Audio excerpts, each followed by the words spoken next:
Hello, folks, and hey, Bear. Welcome to the Nateland podcast. I am Nate Bargatze, Brian Bates, Aaron Weber, Dusty Slade. Today's episode of the Nateland podcast is brought to you by Athletic Greens, ZocDoc, Rocket Money, and BetterHelp. So here we are. Well, Happy New Year. Happy New Year. Could have figured that. If just to we're let you know, so we were with All Things Comedy, and we're now with Audio Boom. Boom. Right.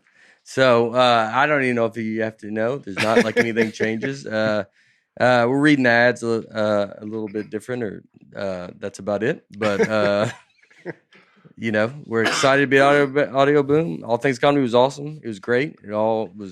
They're wonderful. Mm-hmm. And then it's kind of here we are now at Audio Boom, just letting everybody know exactly what's going on. No one even really knows what it means. Yeah, I had no idea who we were with before. So yeah, just showing up. Yeah, I knew that they would retweet my stuff once in a while, and I was like, well, that's very nice of them. Yeah. All Things Comedy is great. Yeah. Now Audio Boom's great. That's how it goes. Yeah, it is how it goes. Welcome, everybody. I hope you had a great New Year. Happy New Year. It's 2023. Feels like it's going to be a good year. Now, Dusty, do you celebrate New Year?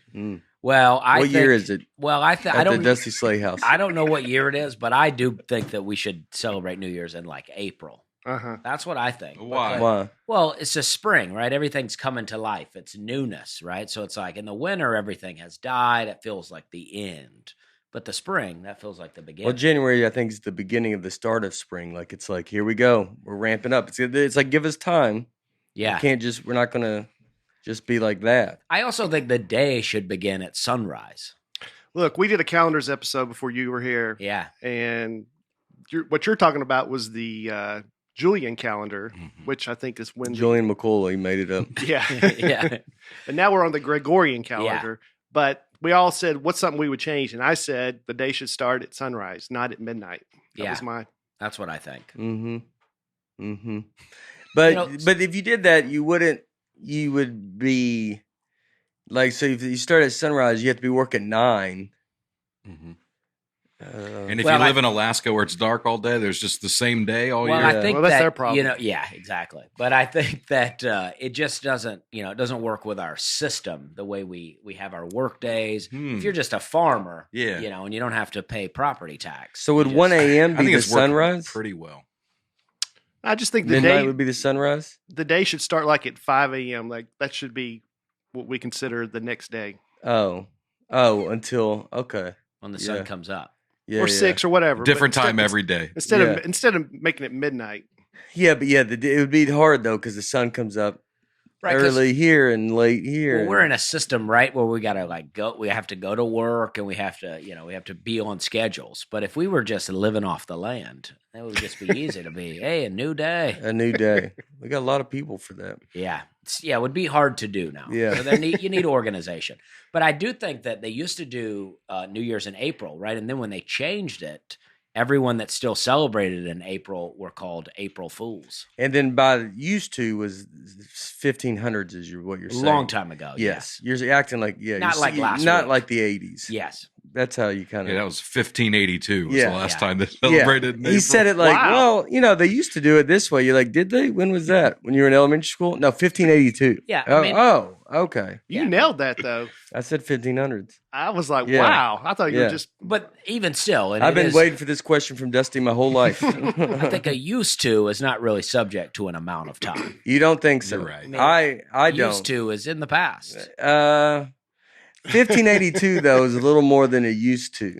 I guess. I would say used to means you should be alive. Yeah. I think you have to be alive in your used to. Or you say. Maybe we could say society used to, not we, because obviously. How about back in the day? You should have back thrown in the one day. of those Back out in the there. day feels like the 80s. That does feel like the 80s. A long time ago. A long time ago. Because I think you got to separate it. Because if your history teacher just came in and was like, so they used to have a war. And it was the 1812 war. Is that right? It's the War of 1812. Yeah, the War of 1812. So they used to do a war in 1812. And you'd go, what? You're like, that sounds like I should be Well, that like would it was that close. That would almost be like a Mitch Yeah. Hedberg joke, where it's like we used to have war, we still do, Yeah, but we used to. to, Too. yeah. Yeah. That's I think used to. I think you got it when it's 1582 is. We should really work on the definition That's, of used to. I would call that the 16th century. Yes. That it would be always confused me. the knots. How we were like in the 20th century, in the 1900s. Yeah, that doesn't. It's confusing That seems to me, weird. yeah. They should switch that. Yeah. But I don't think they're going to. No. One day they'll look back and say, we You used don't- to. You know, who do you, we used to, Yeah. we used to do that. Like, wow, what was that? 500 years ago. Oh. I don't think, it's, So that's really how April Fool started? That's what they say. It's hard to Who's they? it's hard to find, but Wow. the ones that just said, we all know who they is. well, it makes sense though. Where did April Fools come from, right? But then if you realize that the some people say there even used to be a 13-month calendar and they Yeah. eliminated a month. I like all of the language of this where some people, like Yeah. it sounds like you live in a village and you're like, well, some people, and by some people, I mean, who's over in the tents Right, over there. exactly. They think, Well, people always speak in like absolutes about history, like they really know what went down. So I Right. like to be Yeah. like, I don't know, but I've heard some things. Yeah. Mm-hmm. With the days and stuff, because I didn't know how we would get into this. I watched a conspiracy thing because JFK stuff's been talked about a lot lately, I feel like. And they think one of the shooters for JFK, supposedly I know it's random to get into this, but they think there's like 8 shooters. One guy in a sewer, never heard about that, but a guy in a sewer. But one of the guys they think actually hit JFK. I don't think you could ever guess unless you knew in a million years who the person could be. But it's someone we know. Like it would we've be heard of. someone's of dad. Someone you know's dad. A famous person's dad. Hmm. Oh, man. Let me think. So that's 1960s. Let's I'll say The Rock's dad. The Rock's dad. Ted Cruz is dead. Ted Cruz. Well, let's say Val Kilmer's dad. Woody Harrelson. Oh, Whoa. wow. How crazy. See, I feel like I had heard something, Yeah. and I didn't know who it was though. But I feel His- like it was an actor. Yeah, how crazy is that? Yeah. though? Wow. His dad was what like he a did? hitman in the mafia. In real life. Yeah, you can look at his dad up on Wikipedia. Really take Wow. some of that everyday man vibe out of Woody Harrelson. Charles Harrison Yeah, was an American hitman and organized crime figure who was convicted of assassinating federal judge John H. Wood Jr., I've Wow. never heard that. the first federal judge to be assassinated in the 20th century. how crazy is that? I had no That boy, idea. I tell you what, they've done a good job keeping that under wraps. Yeah, Woody Harrelson. They find out just- about your history left and right nowadays, and like Woody, like I'm not, it's just crazy to be like, oh yeah, your dad did that. I mean, I don't think Woody knew his dad. I'd imagine. Doesn't seem like that doesn't feel like a father that's there a lot. No. Like if he hit, like ever he goes, what about your dad doing all this stuff? He goes, I'll be honest with you, he's a good dad though. He Yeah. was- Yeah, right. Coach my little league like, team. yeah, it's Always around. You go, I don't know. You go, I know, but he did awful things. You're like, I know, dude, I know. But I had pancakes every morning. Yeah, he shot a What's judge his, and then came home in, and fixed my bike. Goodfellas. Yeah. They make pancakes or something for his kids. What's the little guy's name? Joe Pesci. Joe Pesci. He makes pancakes for his kids Oh yeah. in Goodfellas. The little No, guy's he name. was Yeah, it wasn't Goodfellas. He's maybe single. it was something else. He's single in Goodfellas. Casino. Maybe Casino, maybe. Yeah. You make somewhere, right? Man, You know what I mean? I haven't seen Casino recently. Goodfellas. I feel like someone made pancake, like is like taking his kids. My people they had families. Yeah. Mhm. In 1980, Harrelson had a 6-hour standoff with the police, and he said, I killed Judge Wood and I killed President John F. Kennedy. He said later, I was just saying that to buy myself some time, But I don't know how that buys you any time. Yeah. You know what I mean? Come Uh, get me. I'm dangerous. I would, if you're in a standoff with I wouldn't say if you could yell some stuff that could throw people through some loops. You're like, I was a part of the Valentine's Day massacre, and everybody's like, "What?" And then they got to be like, "Is he? Is he old enough?" It's just a little bit. Yeah. Just some questions are being asked. I couldn't think of anything like a bank robber. I would say a bank robber. I changed the calendar. Yeah. You could do that. Yell out facts that people don't know. Yeah. I couldn't help to notice that Dusty now has a Wikipedia page. Oh, do I? Do you really? Yeah. Did you start it? I Brian? didn't. I wish I knew how. Yeah, that's a good I'm the point. wrong guy for that. All right. He is the youngest comedian to ever perform at the Grand Ole Opry. Ooh, well, that's Well, incorrect. I'd like to challenge that fact, Yeah. huh? Yeah. Well, I age wish that one 40. would go away. Really. Age 40. Yeah. When did you perform for the first time? 37? Yeah, I would have been. I mean, Yeah. they used to say that at shows, and I would. Yeah. I would Are come out. you? Aaron is now. And one time it was on both of your websites. Yeah.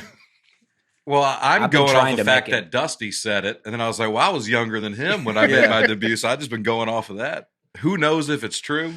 We just know it's not me. That's true. Yeah. I'm the oldest. I passed Grandpa Jones.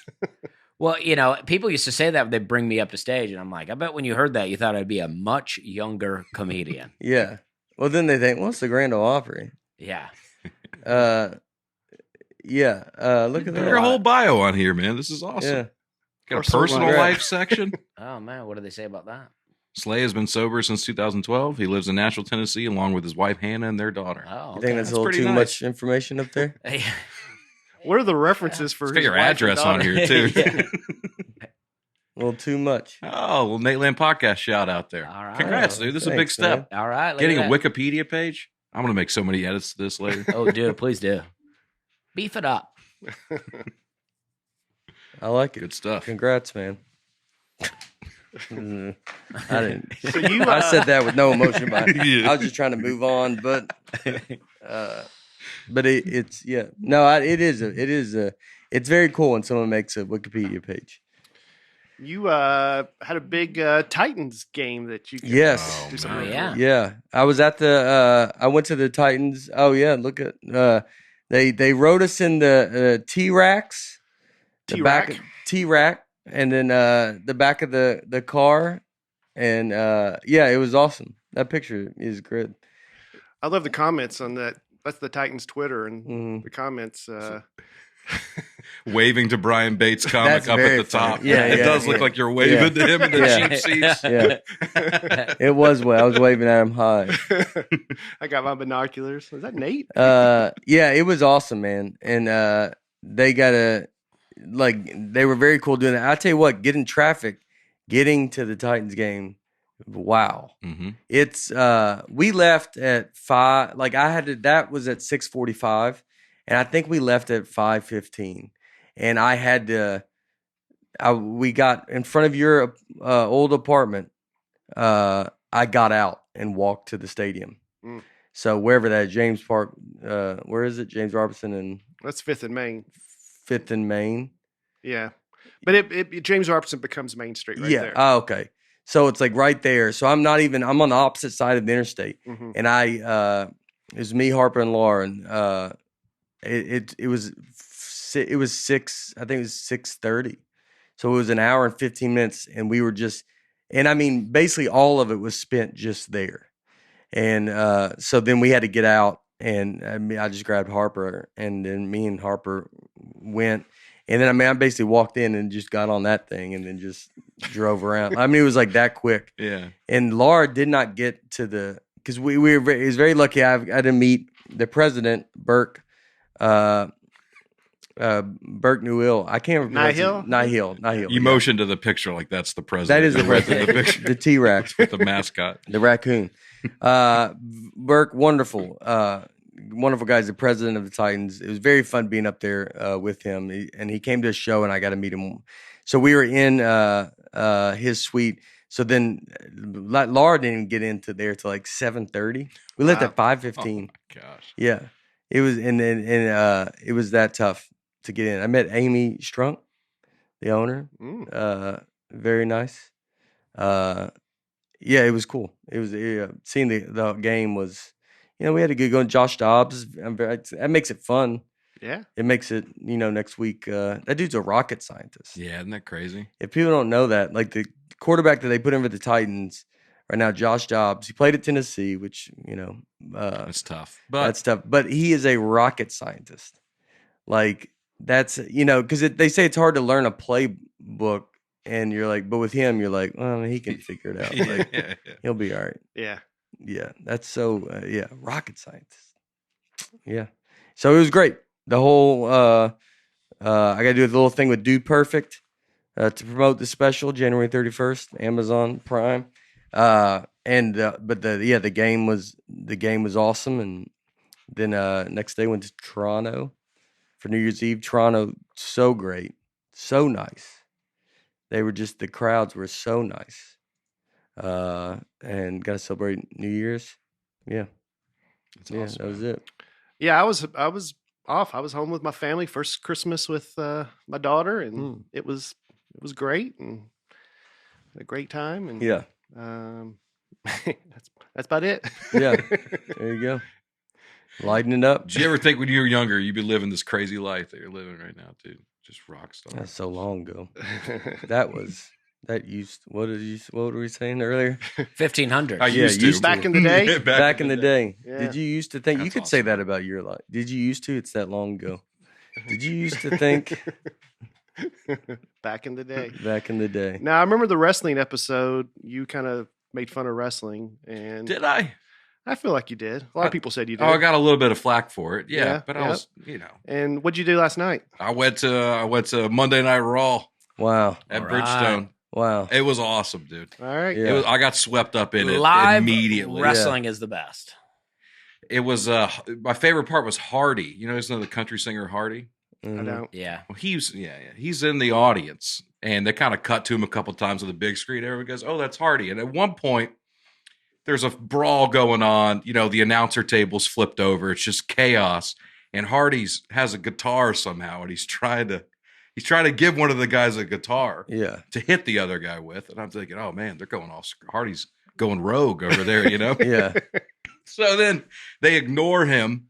They go back into the ring, and then all of a sudden Hardy jumps out of the crowd into the ring and hits the dude with the guitar. I was like, I don't know what's happening. It was Yeah. just like a million things happening at once. It was a blast. Yeah. Wow. Crazy. Wow. They used to be Jeff Jarrett's thing. Hit people with a guitar. Yeah. And before that, it was the honky tonk man. Yeah. Yeah. Oh, you guys know. I was going into it completely Do they blind. say who Hardy is? Does everybody know who Hardy is? I felt like a lot of people there knew who he was, but they put his name up on Yeah. the thing, and And he just they had kept like playing his song of the year or something with that Oh. Wait in the Car where he supposedly beats up a guy abusing a woman. Oh. So he's probably like He wrote a song about Playing it. himself beating up a Being guy. the I hero, think he's. yeah. I think Yeah. he's playing a character in Yeah. this song. Oh. yeah. It's called Hardy. Yeah. Yeah, I don't think it's autobiographical. I think it's It's called like Wait in the Car or something, Wait in the Truck.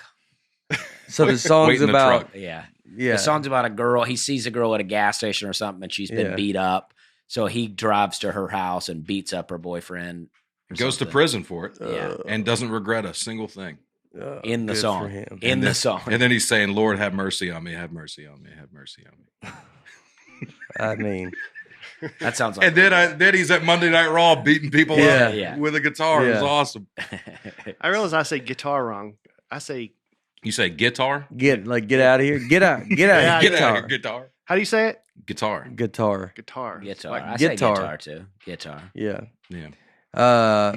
Daddy, get the guitar out. That's people, yeah. Y'all didn't have TV back then. So what this song is there's a song that he sings. It's with him and Lainey Wilson, and it's kind of a back and forth. She gets a verse. Yeah. She the one I that got protects? turned. She plays the character of the woman that he protects. Yeah. Yeah. She was bruised and broke from head to toe with a tear in her blood-stained shirt. She didn't tell the whole truth. She didn't have to. I knew what happened to her. I didn't load her down with questions. She'd been through a lot. I just threw it in drive, looked in those eyes, and asked where he was. So then he shows up, and he says, "Wait in the truck." Didn't try to hide my pistol. I didn't even try to run. I just sat on the porch smoking one of his cigarettes, waited for the cops to come. So it's Pretty like cool. it's kind of like Johnny Cash, I don't know. Like, didn't he? I don't know, man. Boy named Sue. It's like I was thinking we killed a man in Reno just to watch him die. Like, that's cool. This is like it's cool to kill somebody for no reason, but to do it to avenge somebody. Well, it's not cool. No, it's just the idea that you're like, all right, like this woman got beat up, and he's like, I'll go take care of it, and so then he goes, and I get like that. I get that's a fun line. Sitting on the porch, smoking one of his cigarettes, and waiting for the cops to come. Yeah, you're okay. That's a great. And then he goes to prison rather than encourage the woman to just leave the guy. Well, two things can happen at once. She can leave him, and he can take care of it. Yeah, but now he's got to go to prison. Now he goes to prison. What is that? What does she do? Does she move on? She takes his truck. She comes to visit him in prison from time to time. I would imagine in this scenario that she might have got back together with that first guy. And then he goes, what? He goes, well, he's changed since you did that. Yeah, you know? Yeah. So he didn't kill him. Oh, yeah. He's dead. Kills him. The guy's dead. He Okay. said, I might be here forever, prison. It ain't paradise, that's true, but it's a whole heck of a lot better than the place I sent him to. Okay. He took the guy out. Yeah, but you would think we're assuming we don't know where that guy went. Yeah, and you would say that guy had one rough night. He may be in heaven though. Yeah, we don't know. And you could probably handle it. Why didn't you just beat him up? Why did you have to go as far as to just go talk to him? Yeah, I like to think this guy's been given a lot of chances. Yeah. This guy, maybe it's the last straw type situation. You know, this isn't the first offender. This is a guy who's. I don't know. It's the celebration of.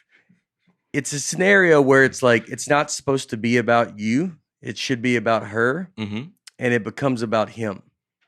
That's what I did. Like it's like I went and handled it. So now the story is like not even on. Like the situation, it's like, look at me, and then I went and did what's supposed to be done. I was thinking about that a lot. And weirdly enough, like last night, with the Monday Night Football game, right? Yeah. The Buffalo Bills. I don't know what that guy's shape is today, but it was like crazy to see what happened, right? And it was about that guy and that family and like all that. And then I was watching the coverage of it too afterwards, and it's just kind of like.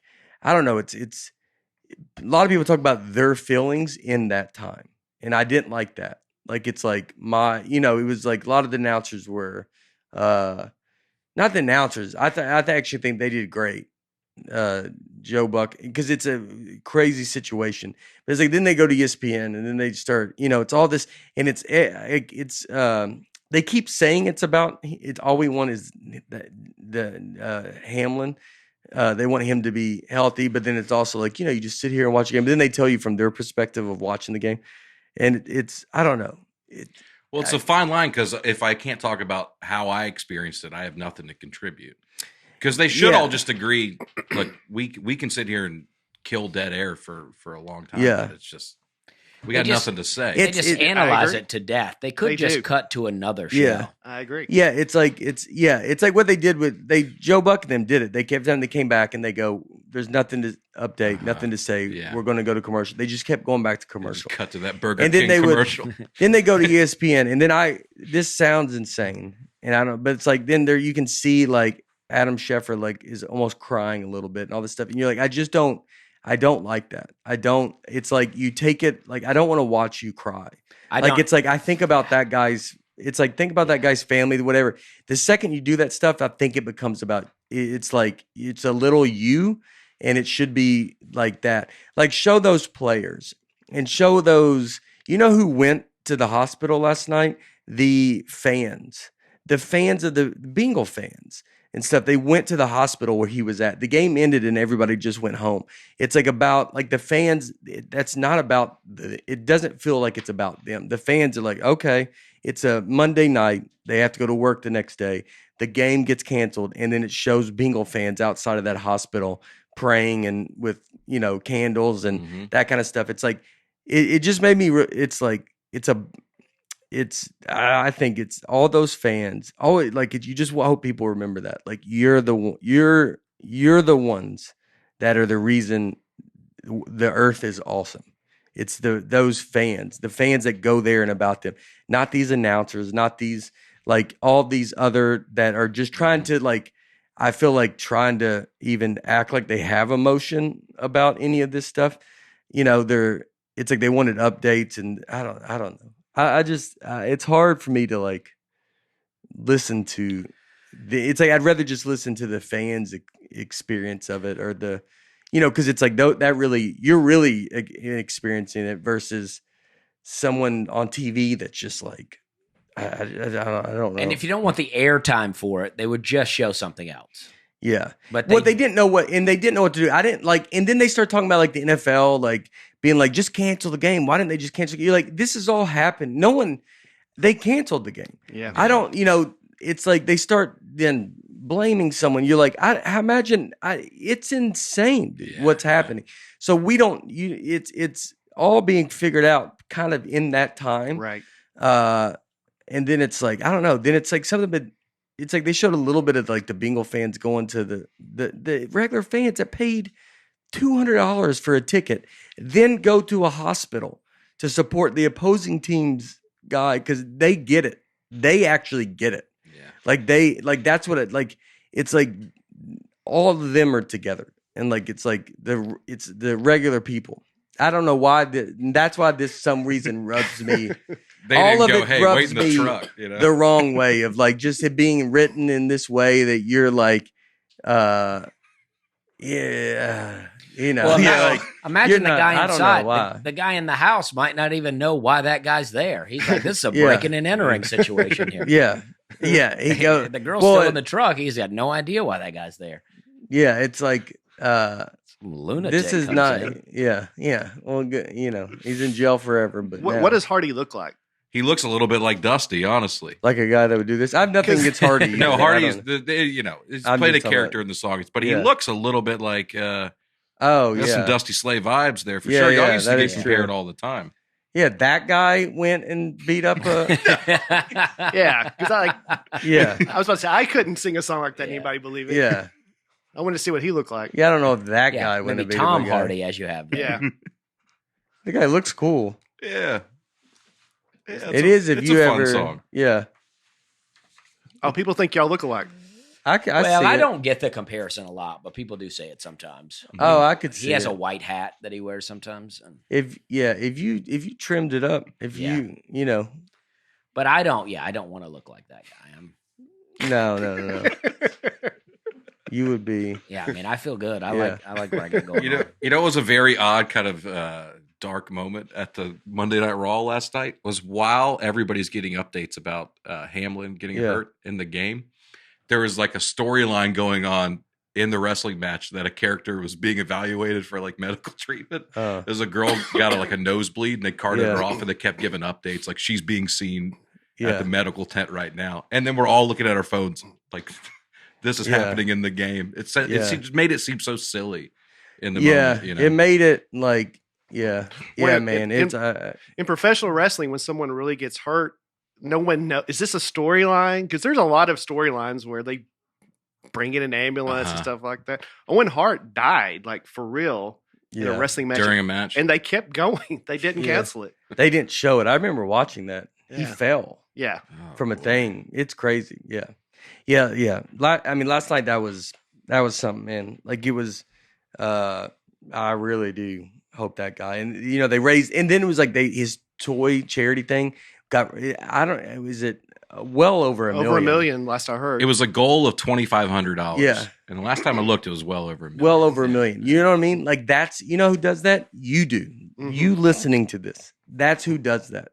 That's the point. Like it's like. It's us together. Like it's like that's what makes it's I don't know. I could be wrong on all this. I have no idea. I think I have a weird relationship with TV stuff. Like it feels all fake to me, and it all more than it ever has. I get that. I don't think they care. I don't think they. I think people crying on TV. I hate it when sports people cry. It's just like, I mean, like if you win the game and you're excited and you shed some tears, okay. But just these people, not the athletes, right? But it's like, the it's like they got to bring themselves like, right, dude, we're all part of this. We cover this, so we're the same as you. And you're like, no, dude, have some separation. Like, it's I don't need every person on every ESPN person to be like, well, here's my feel. I just think about like, because I don't believe it. I don't think it's like I'm not buying it. If you have a 24-hour sports channel, that's the problem. You either got to show highlights of other games, which some people will say is insensitive, or you got to hear stuff like this. That you got to see people crying. Yeah. Sports, it's either highlights or tears. Oh yeah, the highlights, dude. They're showing.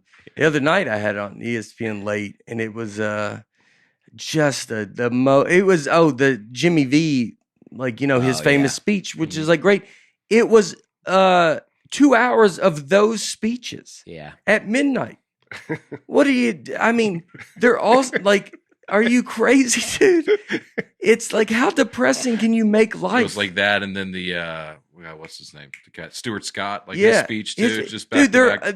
Yes, and the speeches. I understand it. But like, you also got to go. You're entertainment. Entertain. That's what the E stands for. Yeah, you can't just be like, I'm sitting on the couch like, oh my gosh, dude, this is so heavy.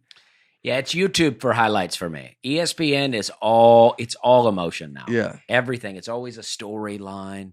They're always like, oh, this game means this to this guy because of this that happened to him way back. And it's like, well, it maybe means something to him just because he's an athlete and he wants to win. Yeah.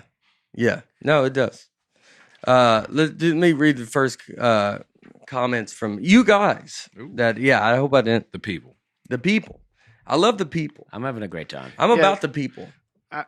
We never got to. We got everyone except you. Okay. What have you been up to? I went to Canada for Christmas. Okay. Let's do the comments. And it was great. And then I went to Raleigh, North Carolina for New Year's, which is your Canada. It is. Yes. Yeah.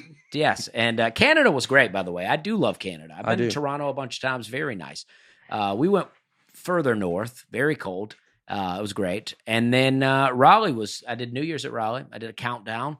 Lots of people said hey to everyone here. Oh, hey. So, hey. Yeah. Hello. Yeah. Hey. A lot of hey bears. Hey bear. And they were pumped. That's awesome. And my daughter had a stuffed bear last night that she kept saying hey to me with. So I was saying hey bear. Yeah. To the bear. She kept going. She was holding it. She's a fan. Yeah. That's all we want. Yeah. Get them young. All right. We are always happy to partner with Athletic Greens. Got it right here. I think, we all had a little bit. I think all of us are trying to take our AG1 by Athletic Greens literally every day. I gave AG1 a try because I wanted to increase energy and immune system support. I take AG1 in the morning before starting my day, and it makes me feel like I'm going to do something good for my body. It is much easier to mix the 1 scoop of powder and water once a day than to take a bunch of different things. It's the healthiest thing you can do in under a minute, and it costs less than $3 a day. I also get a single-serving travel packs, so I never have to miss a day when I am on the road. You can just mix the powder into ice-cold water and drink it first thing each morning. That's it. Every scoop has 75 vitamins, minerals, which they say we don't get enough minerals. Everybody focuses on vitamins, not minerals. 75 vitamins, minerals, and whole food sourced ingredients of the highest quality that have major benefits like gut and mood support, boosted energy, and even healthier looking skin, hair, and nails. If you're looking for an easier way to take supplements, Athletic Greens is giving you a free 1-year supply of vitamin D and 5 free travel packs with your first purchase. Go to athleticgreens.com/Nate. That's athleticgreens.com/Nate. Check it out. AG1. That's what this is. Hashtag AG1. I just drank it. I don't know if that's our hashtag. Should be. Texas comments. That was fun, though. Yeah, it was good. Vincent the Texan. As a native Texan and San Antonian, I was filled with immense pride hearing my city get a shout out almost immediately on the pod. Thanks for that, Big Tex Bates. Wow, that's the most positive one I've ever heard. Yeah. Also, thanks for teaching me neat facts I've never knew, like the smallest skyscraper and the helium up in Amarillo. I'm adding that to my Texas history knowledge. I think we need a Texas part 2 for barbecue, sports legends, the Alamo, and more. Yeah, a lot of Texans said, "Hey, our state's too big just for one episode. We need a part big 2. as Europe, right? Probably. No, I think it's bigger than all of Europe. Okay. Which is when people always say like we should be like Europe, you're like, well, our one state is as big as all of you. Mm-hmm. So, or maybe Alaska. You think Texas is? You look it up. I'm almost thinking, did you get a new laptop? No. Oh, is it a different color or something? I don't think so. I've had this case for a while. Is this a cover? Yeah, it's just a little. Oh, maybe that's why it looks case. No, Europe is significantly larger than Texas. All right. Europe has an area of 10 million square kilometers. Texas has only 695 square kilometers. So 695,000, I should say. Maybe we should be like Europe then. What do I know? I bet Maybe Europe. it's like England. I Maybe bet Texas and England. I bet Europe would have known that. What do Just I know? the whole continent. For some reason in my head, I don't. Who knows? I mean, it's as big as America, Texas is basically. barely bigger than Italy. Yeah.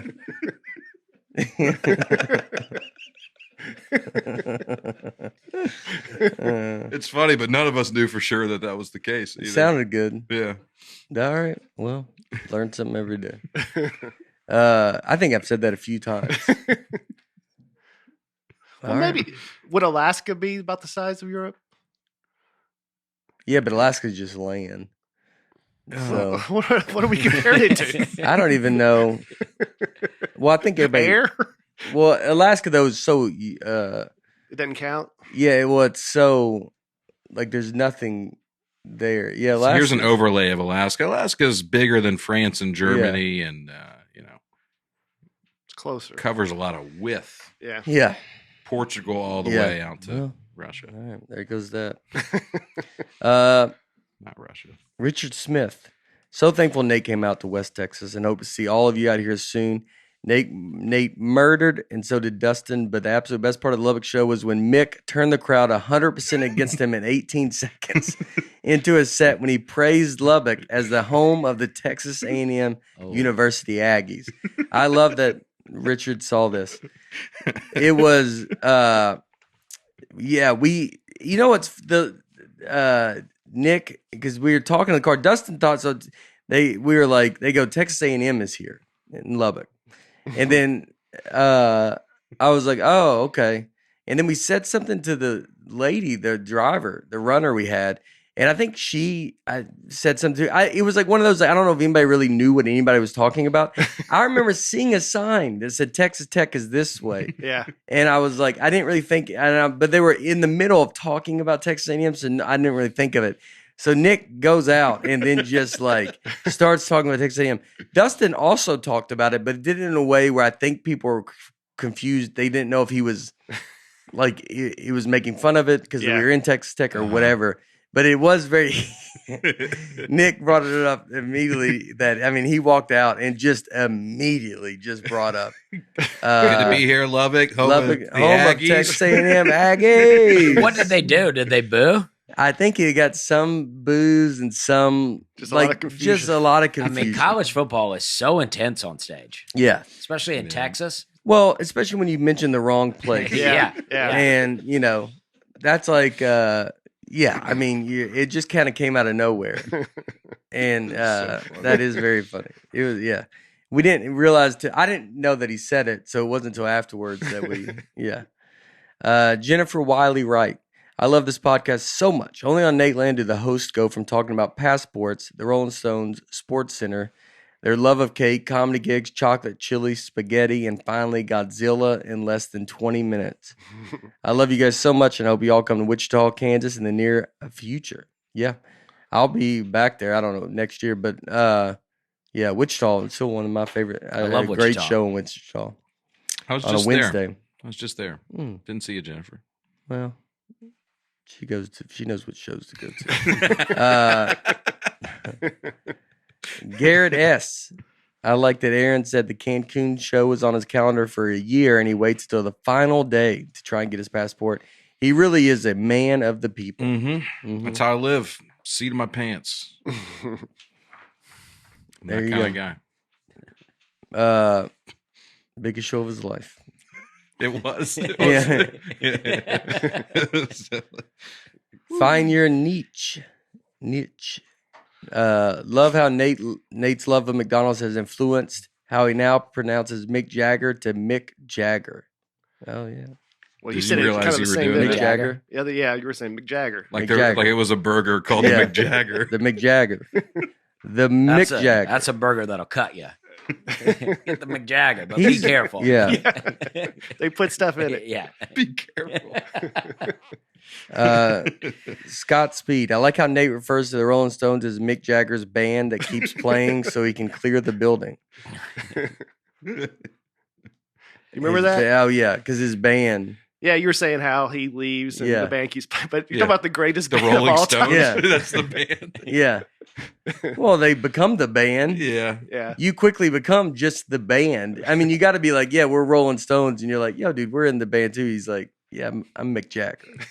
Mick Jagger. I'm Mick Jagger. Jagger. So I'm going to get on out of here. And they go the Keith bass, Richards. yeah. Oh yeah, Keith Richards. Maybe yeah. Yeah, they're like the most famous band of all time. Maybe they're just slowly. No, I know that. Yeah, they've been touring forever. Tell you what, touring forever. Make sure you go out this weekend and catch one of Tom Hanks' new movies. he's got another one out. I don't get it. Otto. Tom. I just think that. Oh, he's got too many movies. The same people in every movie. And I'm sorry. it's like, are you talking about Pinocchio or A Man Called Otto? Yeah, 2 movies. Yeah, I'm pumped about both of these, Finch, man. New World. I mean, he's got 3 movies that came out in 2022. Tom Hanks been around for 1,000 years. The Pinocchio thing, and I'm a big Tom Hanks fan. How old is he? 66. Oh yeah, I'm a big Tom Hanks. I'm not. This is not against Tom Hanks. But it does seem. I was like, of course, you're just this. I watched Elvis too. I don't know if I liked it. I won't watch it. Yeah, everybody like loved it. Justin Smith loved it. Told me to watch it. I just didn't like the way it was. I haven't seen it. I didn't like the way it was done. Yeah, I won't watch. I mean, it was just, like done like the way it was told. It was like kind of a back and forth. And to me, it was like Elvis's life after going there. You're like, his life is so crazy. You want to be like, just do the movie. It was kind of done in like a different kind of way, and like an artistic kind of way. Oh yeah. Well, I thought artistic. someone would see it. Y'all should watch it. Let me know. You say artistic? Autistic. That's what. Yeah. Do it in an autistic way. Yeah. Oh, That's what I thought you said. Now, why are you guys not a fan of Tom Hanks? No, I'm not. I am a fan. I know you are, but these guys have said previously they're not. I'm okay. I mean, I like old Tom Hanks, but like Tom Hanks is in everything. It's like it's too much. It's like I don't need to see Tom Hanks every other day. And I also don't like. I mean, dude, look at how many movies has he made since like go up. I mean, I understand all of them in his print. Now go right there, 2013. So 1, 2, 3, 4, 5, 6, 7, 8, 16 movies since 2013. So 10 years he's done 16 movies. I mean, Tom Hanks, and he's the star of 16 movies. Tom Hanks was at the Ryman one time while I was there. Yeah. And I did a joke where I said I look like Tom Hanks. I look like Forrest Gump after he ran for a long time, and I was told that he really enjoyed the joke. I've met him, and he was the best. He's so nice. He's the best. But you were about to say the real reason you don't care for him. No. Okay, there was a second thing you were about to say. I could tell it's getting a little more conspiracy theory. I just think he's just in too many things. Did he kill JFK? That would have been next on the list. Yeah, Woody Harrelson. I would think. Well, maybe Frank Hanks, whatever Tom Hanks' dad name is. But he had a stretch from 92 to 2002 that is just unreal. Yeah. This string of movies: League of Their Own, Sleepless in Seattle, Philadelphia, Forrest Gump, Apollo 13, Toy Story, Saving Private Ryan, You've Got Mail, Toy Story 2, Green Mile, Castaway, Road to Perdition. That's pretty crazy. Yeah. All great. In a row. And then the next one up there is Catch Me If You Can. Coen Brothers movie, I think, right there. The Lady Killers? Yeah, that one was Terminal was great. Terminal was great. People hate the Terminal, but I liked it a lot. I liked it a lot. Terminal. Polar Express is like one of we watch it every year. But yeah, you I know think what? Tom Hanks is great, but they just try to make him like the ultimate, like just good guy. I mean, he was very nice, but it's just like I don't know. It's annoying. He is that nice. Let me see him be a bad guy in a movie. That's what I want. Give me bad guy Tom Hanks. I don't think you're gonna believe it. I mean, I'm sure they've tried. He's in Killing Lincoln. Is it? I don't know. It just says Okay, it. okay. There's movies. He's solely. I mean, he's I guess probably the best. he's the greatest actor of our generation, Yeah. I would say, or maybe of all time, right? I don't I know. don't think we're all the same You're- generation. Yeah. Yeah.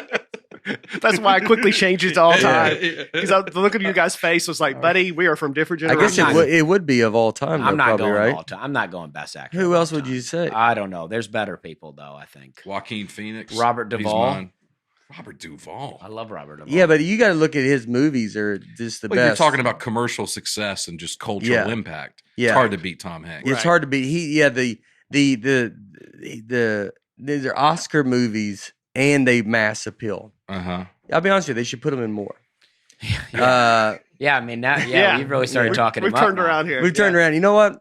There's not enough that he's. I mean, his Wikipedia says American cultural icon. That's I not on your believe- Wikipedia yet, Dusty. Well, but I'm not saying I'll put I'm it the on there greatest tonight. actor. No, Yeah. I'm not. I'm just Yeah, saying yeah. that's pretty crazy that's on there. But but yours backed up would just with say American cultural, Yes. and then it would stop. yes, yeah. I mean, I'm not comparing myself to Tom Hanks, but he's not the No. greatest actor of all time to me.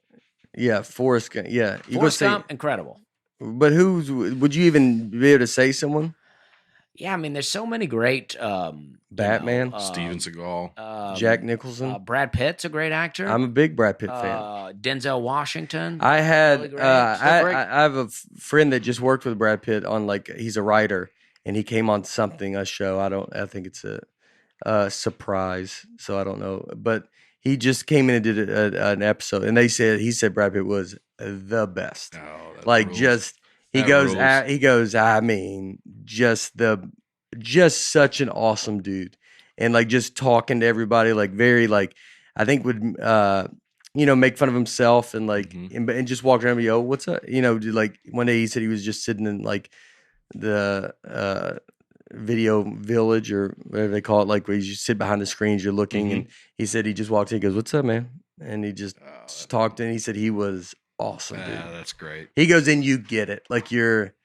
It's like when you're around him, you're like, yeah, dude. That's yeah, why the guy's you're great. a star. I just watched some movie on a plane about him on a train. It was some bullet train, is what it was called. Yeah. It's great. I didn't even hear about the movie, but Mhm. Brad Pitt's so great. So Also, Tom Cruise is great. I agree. Tom Cruise is great too, but I would almost say they're a little different. Tom Cruise is the different. greatest movie star. Yeah, To me, he's different than. but Tom Cruise had real deal movies. I mean, he has. Yeah, Yeah. but then he just became a action star. Even people like character actors like John Turturro. well, I Steve guess you would Buscemi. say Daniel Day-Lewis would Daniel be the Day-Lewis, best, really great. best actor of just all not time. a ton of Philip things, Seymour right? Hoffman. Yes, Philip those are the Seymour best Hoffman. actors, and then Tom. But Yeah, Tom Hanks, Joaquin Phoenix. Up there, too. Tom Hanks is that you done commercial. You're that good of an actor, Yep. and to have the mass appeal is very hard to do. There's not Daniel Day-Lewis can't go host Saturday Night Live or something. He's not. He's it's but that's not what he does. It's he's just a straight actor. Mhm. Daniel Day-Lewis, you might walk up and you're he's in some weird Broadway play and Yeah. but Tom Hanks could do that Broadway play and host it. But he's It's never a really mix. done a successful bad guy. That's what I'm saying. I mean, show me bad guy Tom Hanks. I'd have to look. I mean, I bet someone. We'll see. Someone's going to say he was a hitman in Road to Perdition, but he was still a good guy. yeah. There's a But like a Jack spoiler Nicholson, alert. for instance. Jack Nicholson plays good guy and bad guy. Road to Perdition, I think, is a movie that me and Laura, she thinks she saw it with me. I've never seen it, and she tells me I was there, and I say I was not there. I've never seen that. You could have been there and just tapped out, that's though. probably right? on her I side. don't know. I don't believe that I was there. Leonardo DiCaprio. The top of Tom Sounds Hanks' great. Wikipedia page, it says this article is about the American actor. For the seismologist, see Thomas C. Hanks. That's tough for this guy. Yeah. Yeah. This guy is good enough at seismology that he has a Wikipedia page, but he's Tom Hanks. His whole life, everyone's What disappointed. size? What is I that? think it's like earthquakes, Oh, like Yeah. a seismograph. Because I do earthquake stuff.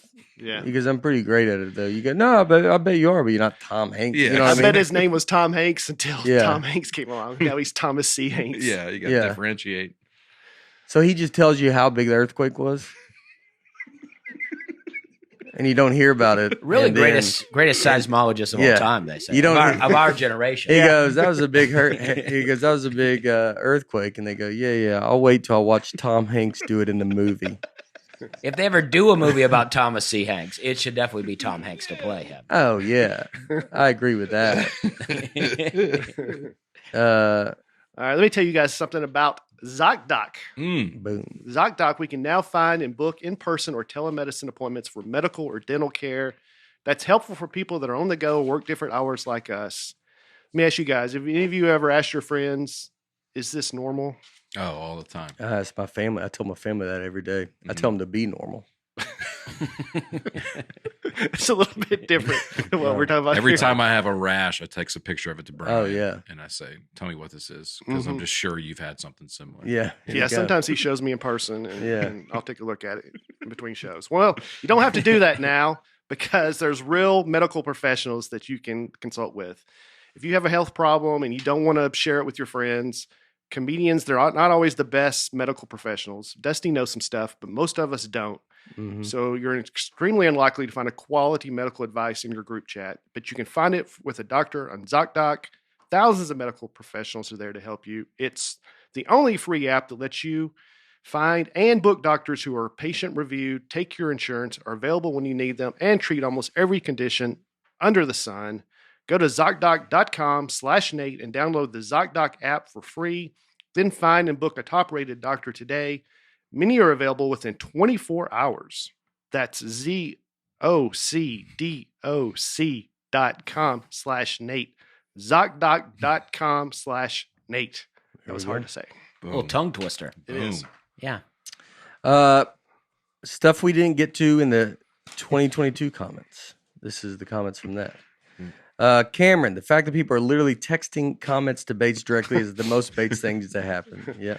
Yeah, I had to take my phone number off that day. Yeah. The fact that he's responding to all of them is the most Bates thing. Yeah. He loves it. Sean Tobin. Sean Tobin, I bet. Yeah. Dusty coming up with his genius math in one breath. Dusty, I read that like Thomas C. Hanks. Yeah. And they go, it ain't no Tom Hanks.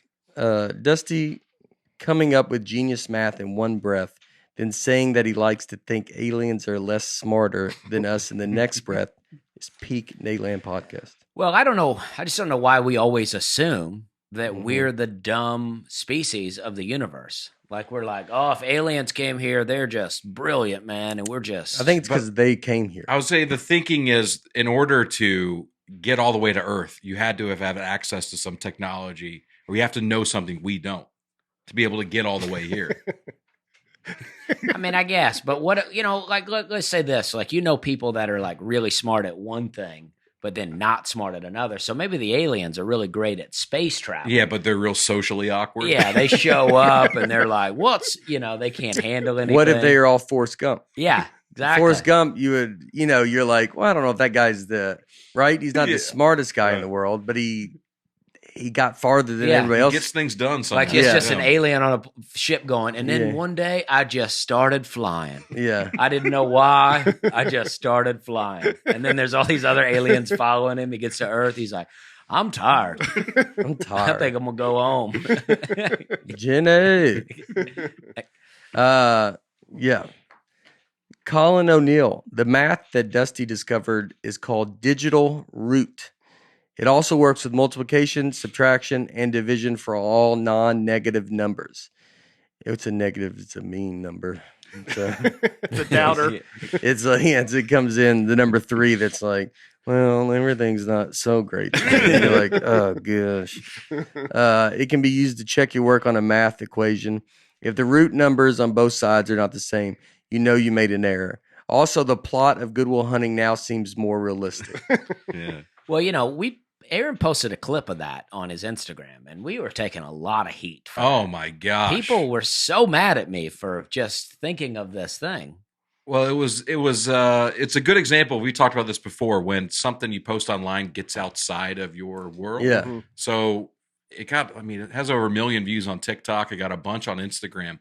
People have no context for what this podcast is or who any of us are. Yeah. And I did edit the video for comedic effect. So it makes Dusty look a little silly. I might want it to look funny.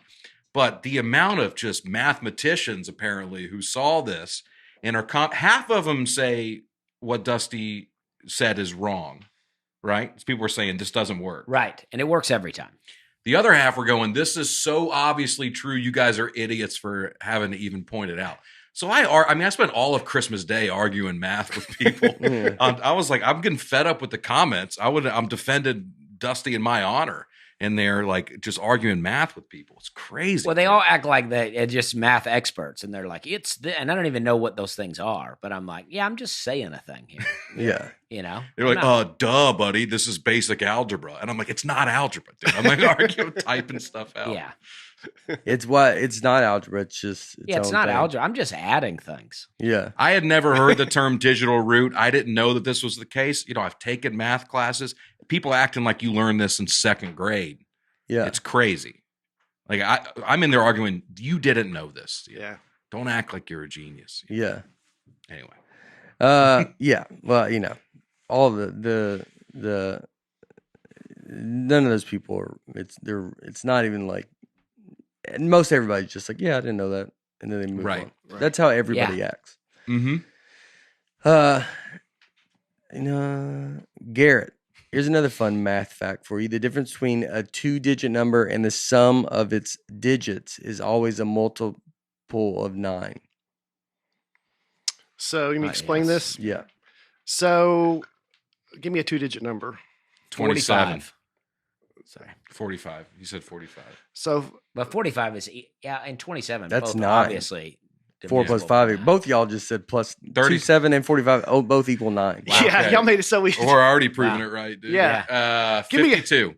So 52. 5 plus 2 is 7. We're off to the races. I know. And the difference between 52 and 7 is 45. Yeah, there you go. I forgot how to do this thing. So that's it. 4 plus 5 is 9. Yeah. All right. Wait, what? Cool. The difference of 7 is 45? The difference between 52 and 7. What about 13, right? That'd be 1 and 4. That'd be 1 and 3. That's 4. Yeah. And the difference of 13 and 4 is 9. 9. Oh. Wow. That's pretty cool. Unbelievable. Yeah. All right. Yeah, that's math fun. is great. I don't know what I was doing in school, but math is fun as a Duh, guys. I learned this in kindergarten. But what it would be if it is like 63 and that's 9. Yeah. It'd be 9 times 1 is 9. But that you just come out of nowhere with that 9 times 1. Because it'd be 30. Wait. So what did you just say? 63. That's the number you're picking? Yeah. 6 plus 3. All right, I'll change it. 36. That's okay. I forgot what we were even doing. Yeah, see, it kind of messes you up. Yeah, I got. Dude, the other off. one that I was got thrown off. It was 52. We should be writing was it 5 down. plus 2 is 7. So 52. Well, what's 36? Yeah, I forgot what we were even doing. 9. I did it at home and it worked, but now I can't remember how we did it. Now we 36 just did minus it. 9 is what, 25. Is that right? Yeah, what were 27, we just doing? and that's it. 27. Yeah. 3 times 9 is 27. 2 plus 7. Yeah. Is 9. Yeah. I don't understand. I've lost now. I understand, it worked but on it's 2. hard when you don't write it. All right, so 36 is 3 9. plus. Yeah, so 36 minus 9 would be 27. A lot of U-turns. And that's divisible by 9. Okay. Wow. Mm-hmm. So 63 minus 9 would be 54, and that's divisible by 9. Yeah. Mm-hmm. Mm-hmm. Divisible just means it equals it. I think there really is something that You can divide 9. 3, 6, 9. Yeah. There's some real stuff going on with those. Yeah. There's a lot of things are divisible. I don't know. 1 plus 12. I got a 1 lot plus of 2 is comments 3. about math. But why do you do that? 1 plus 2 is 3, then 12 minus 3 is 9. But you wouldn't, I don't know. You know what I mean? Yeah, I get You see what I'm saying? When you go down to that, it's like, well, then it just works out. 12 minus 3 is 9. But up at when you go to the top, the big numbers, then you're like, well, then now you're adding stuff and it gets weird. It's a mess up there. It's two different things. Well, I'm glad we got to the bottom of that. Thank you, Garrett. Rhonda A.W.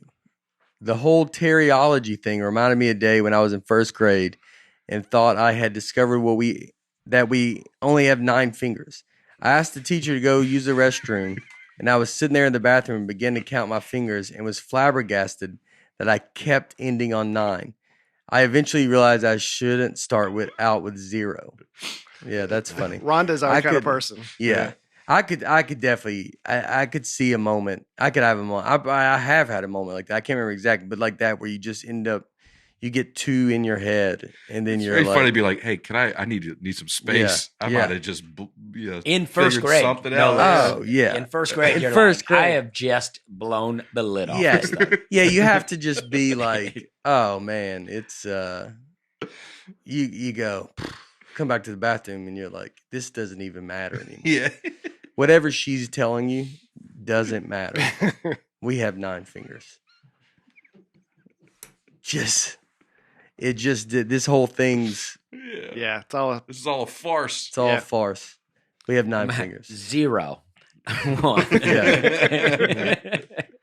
Yeah, you go 1, 2, 3, 4, 5, 6, 7, 8, 9. We have 9 fingers. Crazy. Read Goss.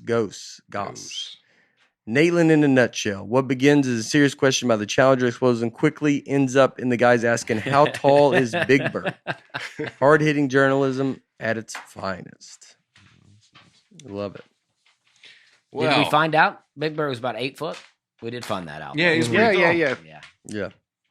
Let me ask you guys something. Do you know how much your subscriptions cost? Most Americans think they only spend around $80 a month on subscriptions.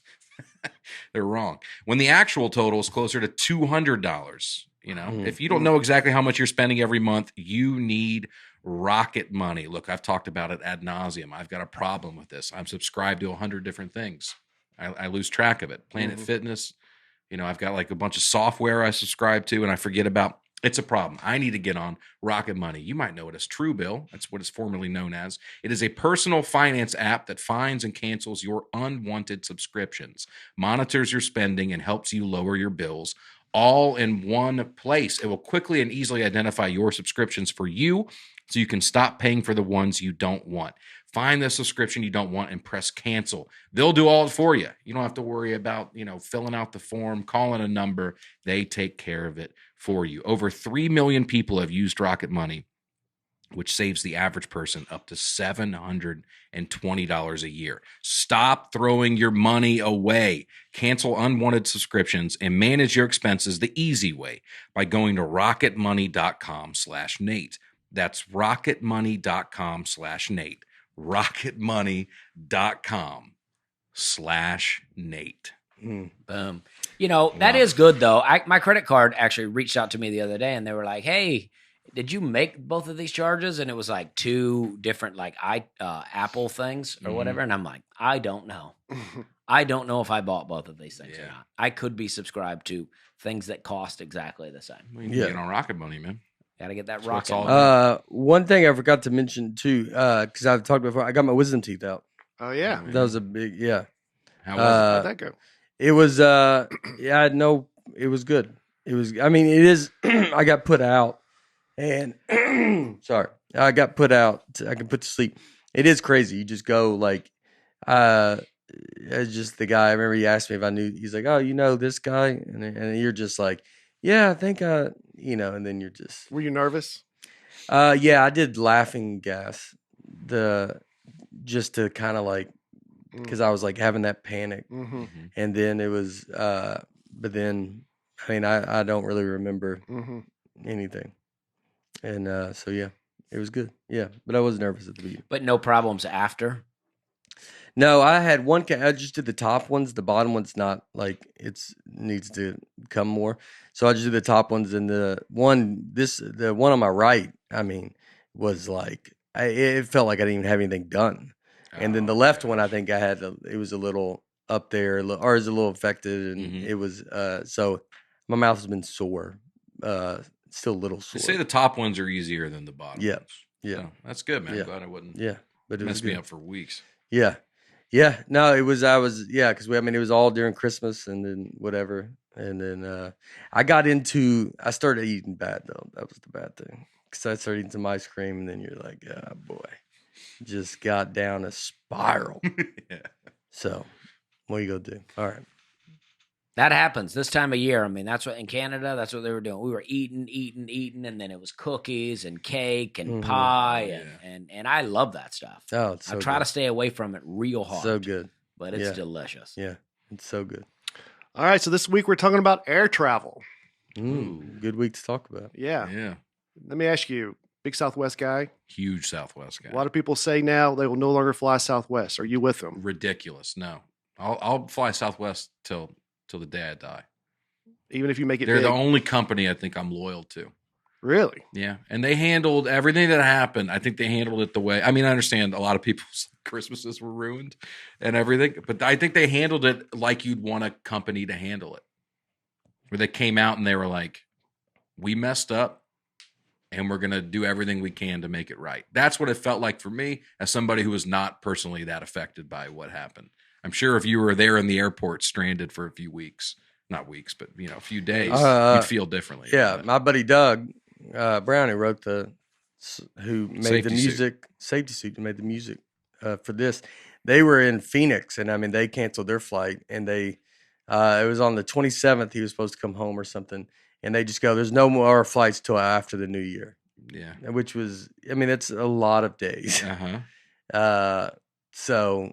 And then I think they ended up finding some flights because I feel like they just canceled. Like they just go, it's almost like you got to be like, just cancel everybody's flights and now start anew. Yeah, we need to just like reset. But you mean like other airlines? No, like Southwest is like, oh yeah, you're kind of stuck in it, and so you got to go like everybody's flights canceled. Now go buy new flights, and then But it's a tough one for them. Well, I don't know anything about that. I hate Southwest boarding process. I've been very vocal about that, but I did not know this was happening. What do you think about the seat saving in Southwest? Is that yay or nay on that? I mean, it's like you can't like outwardly like just do something, but it's like some people put a bag down or. You can't tell someone I don't think you can say I'm saving this seat, but you could set a backpack there. You could set you could do something trying to act like you don't know what's going on. And it's like that. But if someone asks for it, it's like the gig's all that other stuff. That's gamesmanship. Yeah. That's all part of the, that's what we're doing. I'm going to fatten myself in this aisle, take up space. That's all part of it. But you can't straight up go, I'm saving this for my husband. I mean, if they were right, I think I've had being like, it's that guy behind you. Coming down the aisle right now. And if I know there's, you're like, you're trying to take a seat that's like, you can sit there. Yeah. Like that's why I hate that boarding process. With no other airline, you're not dealing with that. Yeah. You're like, this seat's saved. I'm like, oh, no, it says right here that's my seat. Right? Yeah, I don't, because it adds a little stress to the, you got to be like, we have to be there because you get boarded late. I'm not the biggest fan of it either. I do better if it's like, if you can get on somewhat. We have your family. It's perfect because it's like y'all three. Yeah. So and you get a board in the family. You get the family boarding, so you're guaranteed a row between A and B. Now this woman saved 3 rows for her family. Ridiculous. Yeah, no, that's crazy. This guy says, hey, Southwest, I'm an A-list guy who flies a lot and you do a great job, but I had a good A boarding on my flight home and wanted an exit row, but one lady was holding 3 rows for her entire family. Yeah. How does this stuff go on? That's absurd. Yeah, you got to go, she's got to go to the back and then.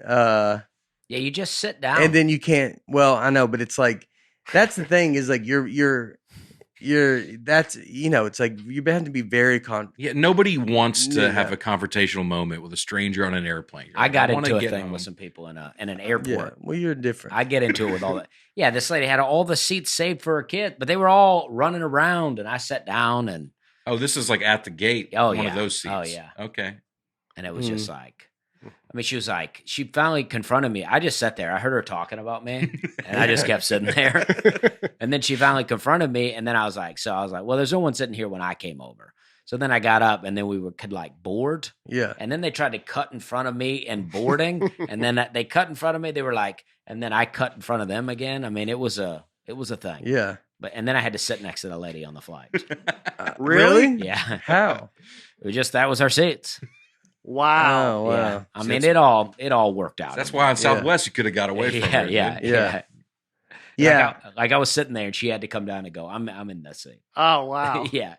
That's crazy. The reality is, in this situation, it's up to the flight attendant to recognize what's going on and being like, if you want to sit with your family, you have to go back in line and board with them. Mm-hmm. You can't show up and hold an exit row of all rows. Well, you got our pay for pay for all the things. Right. And if you're like, it's expensive, you're like, yeah, it is. And that's why you don't get to save the seats. Totally. Yeah, I agree. Because the exit row, that's the one thing that drives Southwest too, is when they let, if you get on a plane that has some people that stay on the plane, because you could be A1 and you're like, oh, I'm going to get any seat I want. And then you get on the plane and you're like, there's only three good seats on Southwest. That long one, I don't even like that one, but you got the 2 exit rows, window and aisle, and then the long one. And now sometimes they've added more exit rows, but so you're looking at 4 at the most 4 good seats. And you get on a plane and they're taken. You're like, well, then what was the point of me buying all this? Yeah. Because then you're just letting it's like there's no system. Like you should tell those people you can move, but you can't move to an exit row because people, Mm-hmm. Yeah. People they might need a little confrontation. That lady looks like she's geared up to argue with you. Yeah. But I'm in for it though. It's that's tough. Yeah. Can I tell y'all, I don't know if y'all will agree with me. The only thing that annoys me more than what this woman is doing in this picture is the fact that somebody took a picture of her and posted this. Yeah. That's becoming a real thing that bothers me. Yeah. Is why is this a moment that you had to, it's weird. I know she's not facing the camera, but you took a picture of this woman and you tweeted it out. Like that whole type of behavior is really starting to bother me. Just photographing strangers in public and putting it online. I agree. Because they don't really have the guts to confront them in real life. So they take it to the internet where all their followers can back them up. Borderline, if she said something to him, that guy might have just gone, no, I understand. And then he's like, I'm going to just try to. Well, that's when they take pictures of someone. They go, this guy just did this. I've seen that with people go, do your thing, internet. Oh, yeah. And you're like, you borderline should go to jail for some of that stuff. You're like, you better hope nothing happens to this guy. Because it's a good point. I agree. Because you're making, like this is just a moment that should live and die on that plane right there. Yeah. And then you tell about it. Yeah, you talk about her afterwards. You don't take her picture. Yeah, I complain about people all the creep, time, but I don't. Yeah, I wouldn't take their picture. No. And this guy's verified too. Probably has a ton of followers. It's like, it's the arrogance people have with these airplanes that they think. And I get getting a hold of them, but it's everybody's like, how dare you do this to me? Like you see a lot of blue check marks complain about stuff, and you want to go like, dude, what are your if you're doing well. And not saying a blue check mark's doing, because that doesn't mean that this person. But if it's a famous person, and then they're like, "How dare you?" I do this. I've been flying low, and then they try to at the person, and they're trying to get something out of it, being like, "I have a lot of followers." The arrogance of that is so gross, disgusting. I know. I mean, the grossest thing possible. Who do you think you are that you think, oh, I can just tell them what to, don't treat me That's like part this. of why I took a hard Southwest stance. I got annoyed by all the people, the outrage, as if what happened was personal to them. And you go, yeah, my mom's flight got canceled too. Yeah. But she's not on Twitter. Yeah. It's not about you. Yeah. So I'm just being the contrarian there, defending Southwest. Yeah. But No, I agree. Yeah. And some of the, a lot of the people that work at the airlines, it's so hard. They get yelled at all the time. Hardly everyone that's talking to a person that works at an airline is fussing at them. Like you're rarely being like, hey, great job, guys. I just want to let you know I'm enjoying my flight today. Yeah, Everything's tough. wonderful. Thank you. Like I landed back from Canada. We landed, and then we had to set on the plane for like an hour. And then when we got to the bags, we waited for like another an hour and a half. I went to one of the guys that worked at the baggage. We had our baby, and we checked our car seat. So I just talked to this guy. I was like, hey, man, you don't happen to have a car seat that I can just borrow, do you? And he was so nice. He found a car seat, let me borrow it. We Ubered home, and then I drove back, took the car seat back to the guy, picked up my bags. I mean, it was great, but it was like we would have been stuck there for another 2 hours with our baby who was starting to lose it. Yeah. But because I was nice to this guy and I didn't go in there yelling at him, he was like, yeah, I'll hook you up. Yeah. I mean, I just think it's so and much then better. that other family came in and goes, what do you mean you gave our car seat away? He goes, the guy's coming back. He goes, I just got all my bags. I just want to go home. My baby's crying and we can't leave because you gave a car seat away. And he's like, you should have been nicer. Yeah. You should have been nicer. Yeah. He's verified on Twitter, too. Yeah. He's a big deal. But yeah, I mean, I do think it was like an old car seat that somehow no one ever picked up. But, but it worked Whatever out. you get to yourself. Worked out great for me. That's what being nice does. Yeah. Being nice does is gets other people's stuff. Yeah. Well, there's a place in, we've talked about this before, Scottsboro, Alabama, Unclaimed Luggage. You ever been there? No, I've heard about it. I want to go. Seems like your kind of place, Yeah. Dusty. They the airports hold your luggage for 90 days, and then after that, if no one's claimed it, I think this place buys it from the airport for a price, and then they resell it. And I've never been, but we talked about this on a previous episode. They've had some crazy stuff there. A live rattlesnake was in a bag. Wow. Some shrunken heads. some crazy stuff. Yeah, what watches do they like? It's right down this weekend. Yeah, I got some good. It's how can you use those watches though? The smart ones. Oh, they must be able to reset them. I thought that you couldn't. I don't know. That was the whole point of them. I don't know. Yeah. Yeah, I doubt you buy a watch for there and it's just like, you have to enter the passcode and you don't know it. Yeah, a lot of Just for show. Yeah. Yeah, I got an iWatch. It's a good It's called. I don't love the like this stuff how much I love Some of these are like, look at the screens all scraped up and scratched. How much is that one though? $20. Yeah, $20. You're just giving that to a kid. As a toy. Yeah. Yeah. Well, one of them, VTech, we might actually have one of those watches. That's like the one that is for kids. Yeah. It's like, so the airport sells it. So that they have to buy it from the airport. Well, that's what I think. People People just don't. Sometimes if their stuff doesn't come, they just go whatever and move on. Yeah. I wonder how. Yeah. You mean at the carousel? No. Like if your stuff doesn't come or gets lost and you got to fly home or you got to fly somewhere else. How much do they pay though? Like it's like, does the airport pay? Like, I mean, how much do they charge them to buy the stuff? I don't know. I just assume that's how it works. I don't think they're just giving it to Unclaimed Baggage. The amount of detail they have in the on their website is Unclaimed Baggage has purchasing agreements for unclaimed items with all domestic airlines and other travel and transportation companies. So they don't go into a whole lot of detail. I love how that this works. is in Alabama. Yeah. Isn't it funny? Yeah. Yeah. Why did it end up there? Only 0.03% of all checked luggage this happens to. Go get your luggage because everybody just like I like this store, but then you're like you're paying the airport. Like that's like that's the stuff I don't. So you got to this place you like. What do? You write a check to? No, the store owns the stuff now. I know, but when they go buy it, who are you paying? I guess the airline maybe that that's holding it in their office. So they make money off even the luggage you use. Yeah, you paid to check it. Now they're You selling paid to stuff. check it. Maybe you didn't go get it because of this situation. They lost it. They lost it. They lost it. Yeah. Yeah, that's pretty funny. Yeah. You pay to check it. They lose it. They sell it. Yeah. Someone else buys it. Yeah. That's a great business. It is a good business. Yeah. Yeah, that is a I've funny. never thought about it like that. That is a funny business. You go, well, you lost it, but they got to give you money if you lose it. Yeah. Yeah. But it's still like But that's the airline doing it, not the airport. Yeah. Yeah. Yeah, I don't know, it's complicated. Yeah. So the record that I could find for longest that people have had to sit on a plane was, I think I talked about this in a previous episode. JetBlue. So this whole episode just like stuff we've already talked about. I know. But I believe I threw this out at the end, and you're like, why didn't we get into this sooner? So now I'm going to do it. JetBlue used to have I think their policy motto was, we don't cancel flights. And then there was a big blizzard in 2007, and people sat on flight for 10 and a half hours.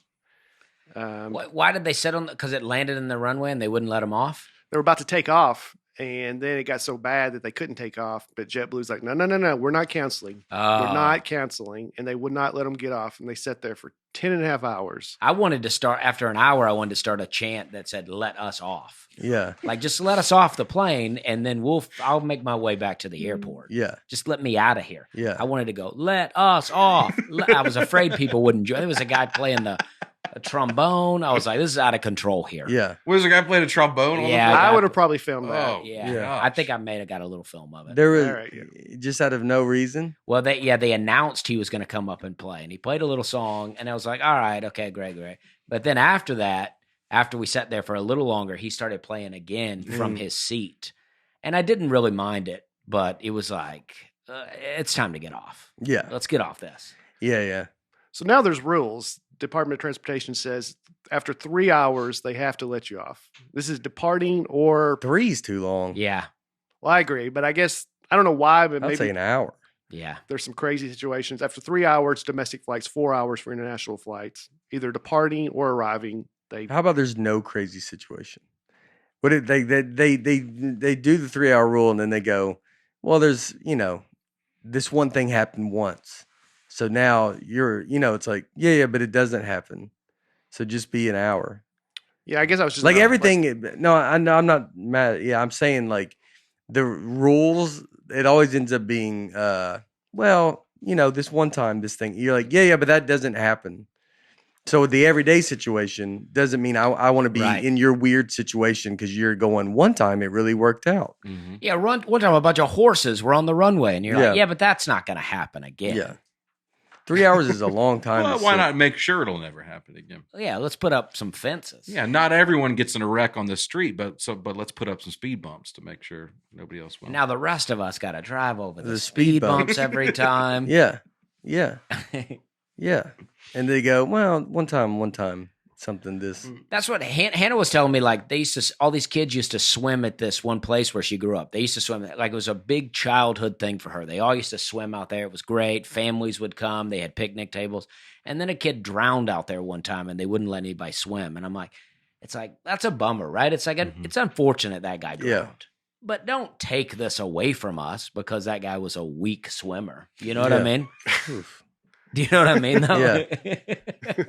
Well, you changed that from it was a boy that drowned to go, that guy drowned. Yeah, to that guy. Now you made it like nothing. Yeah, to that idiot can't swim. He's got to get older. Yeah, he's got to get older for that last. Yeah, he used to be a boy. Yeah. Yeah. But I don't know. I think that it's like, just let us swim. Let us, put a sign out. Hey, people drown out here.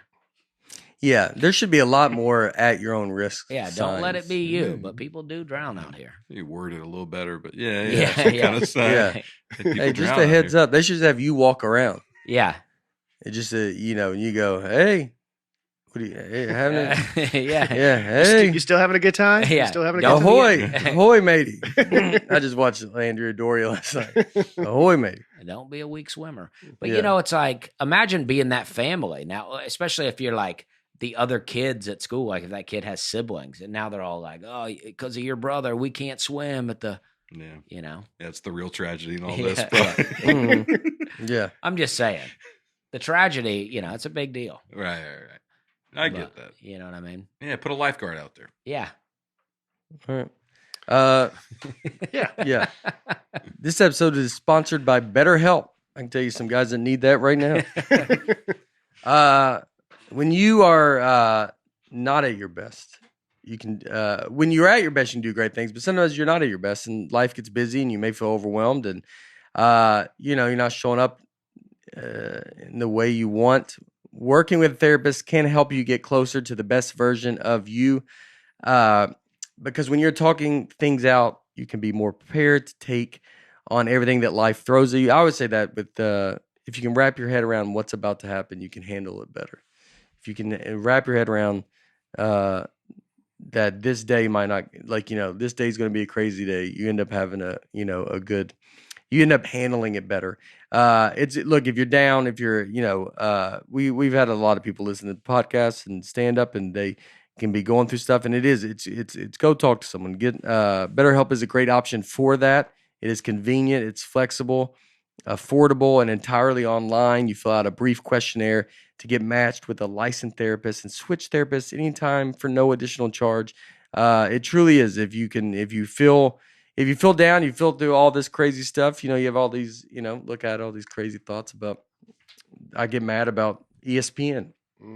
Maybe I should go talk to someone to be like, why am I mad at ESPN?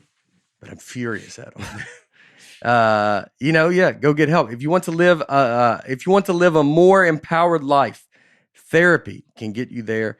Visit betterhelp.com/Nate today to get 10% off your first month. That is BetterHelp, HELP.com/Nate. Go get the help that you need. Make yourself a better person. Make yourself be able to handle all the craziness of the world that goes on. And it is a great thing. BetterHelp.com/Nate today to get 10% off your first month. So I did not know this, but someone posted, like, what do celebrities do at the airport? Do they stand in line like everyone else? And a lot of them, there's a special terminal for a lot of celebrities. Oh, man.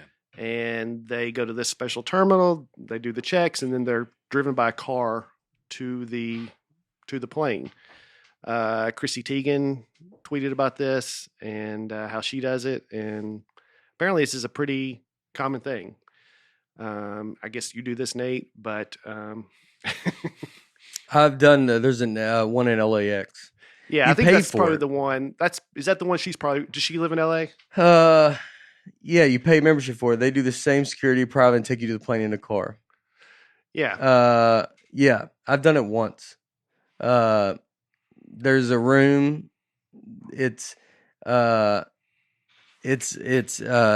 go, like, you drive up, and there's a room that you stay in. There's food there. You can get a massage. You can get, like, you can get your hair cut. Like, but it's a service. Like, I don't have a membership to it. Mm-hmm. I got to do it. I think I got to do it because it was like a credit card. Like, it was like, I got a thing to go do it, but it was unreal. Like, you go and you go in you just drive up. They get you. I mean, the plane's boarding. Like, you come up that, the door where you sit down the luggage or whatever.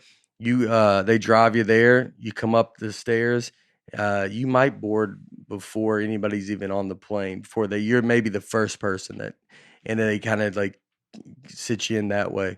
I don't know if it's not at every airport. It's at LA. Yeah. It's in LA. But I mean, for LA, it's like, I mean, it's, that thing's a nightmare. So you can show up whenever you want. You can show up early. If you're like, I'm going to go and enjoy the thing, you could go there and show up early, and you go through your own security kind of thing. They drive you in the car. You just drive around. I mean, it's the most convenient. You get your own you can get a room where you could, I mean, it's crazy. I mean, for so many people, it would be impossible for them to go through the airport. I've seen Vince. I was on a flight with Vince Vaughn once in Chicago, and someone drove him in a golf cart up to the plane. I mean, not to the plane. They drove through the thing up to the boarding process. Yeah. And I think someone kind of maybe stood there with him, or Yeah. And then, but he boarded, like, he was on the phone. He boarded on the plane.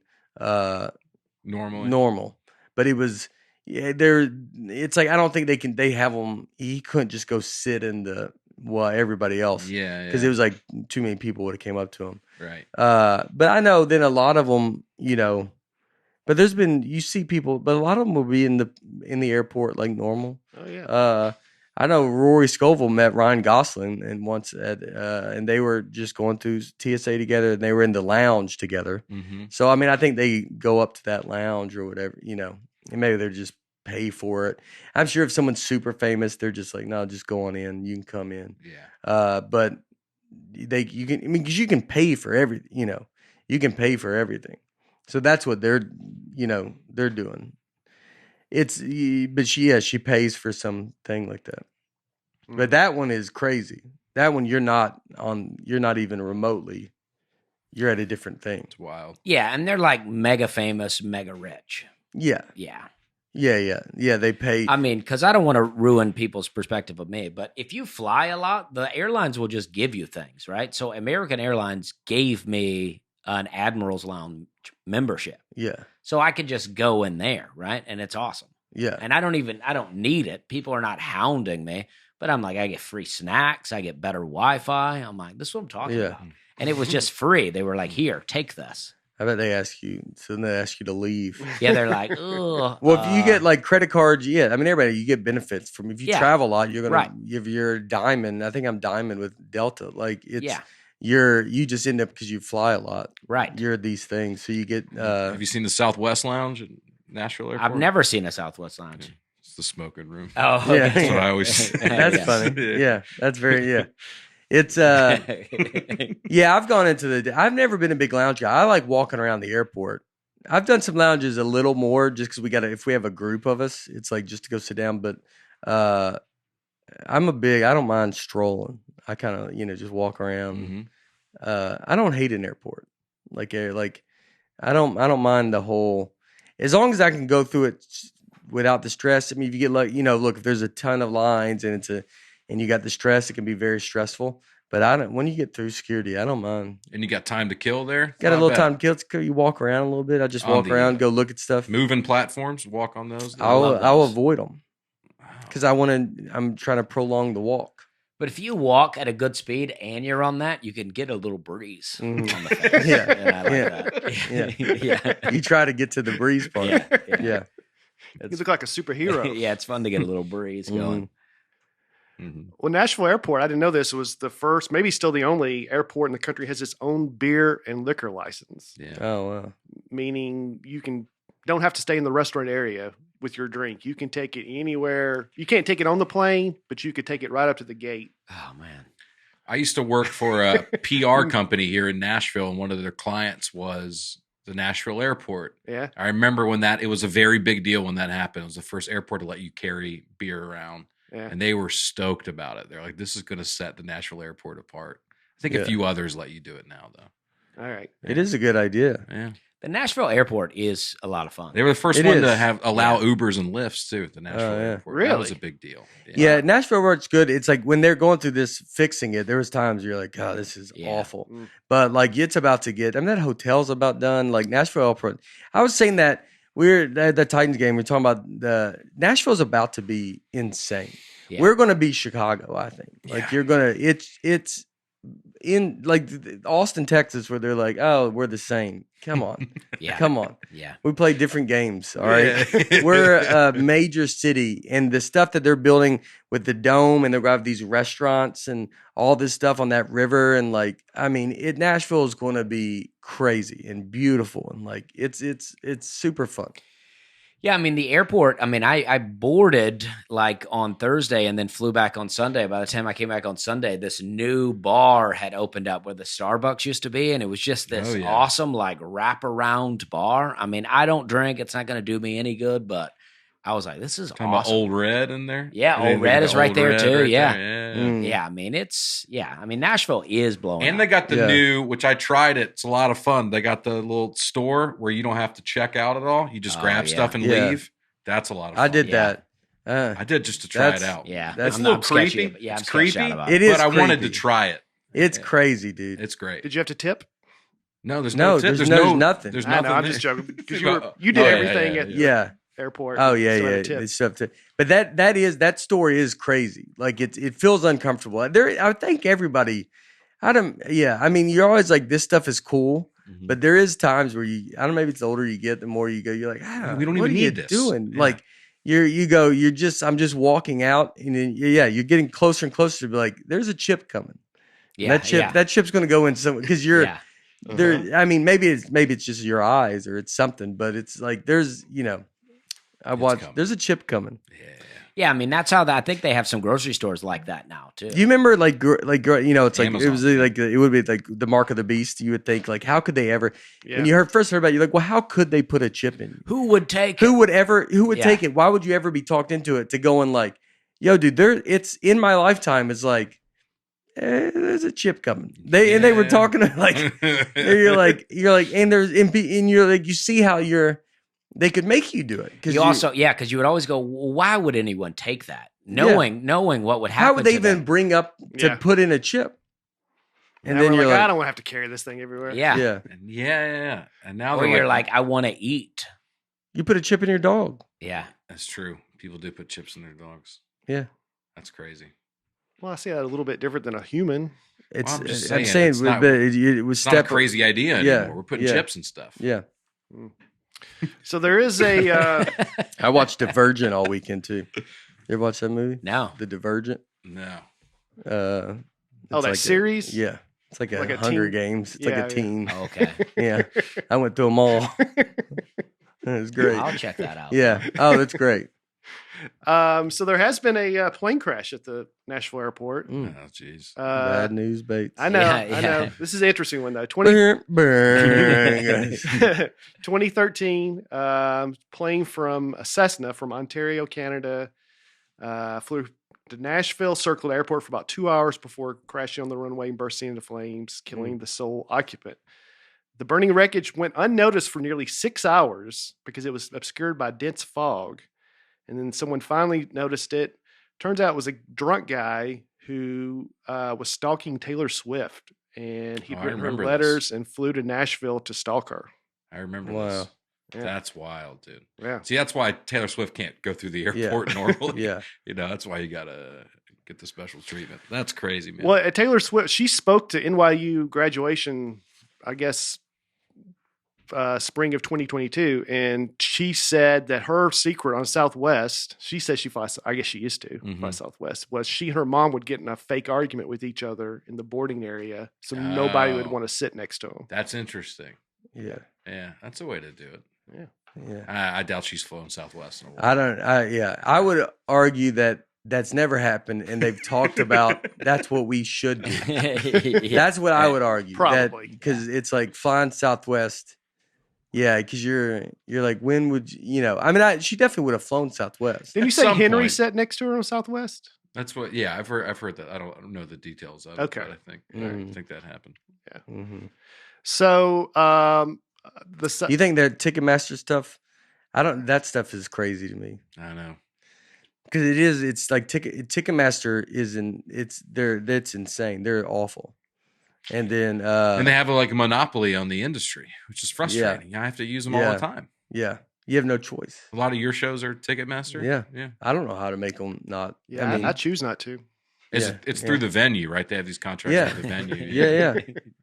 And they do it, and but then on the stub, then the things go up, the fees, and it's a weird thing. Mm-hmm. And then her stuff though, because I don't know if she's doing something she needs to do. She's the one that can do something. I mean, do whatever she wants. I'm not telling someone to do something. Right. But yeah. All right. So in an airplane bathroom, if someone chooses just to lock themselves in there, there's a secret latch that flight attendants can use to unlock the bathroom. I don't know if you guys have seen this or not, but underneath the lavatory sign, there's a little switch. Mm-hmm. They did it because when I went. Oh, this has happened to you? No, I had to. Mr. Bargatze, you got to come out. I'm not coming. This is when I had the opposite of claustrophobia. Yeah. I was like, this space is too big. I need a smaller space. Yeah. But this weekend, when I flew home, I had to go to I had to pee really bad. So the second we could, I got up and I was like, can I go to the bathroom? And she's like, yeah. And then she did that because it was locked.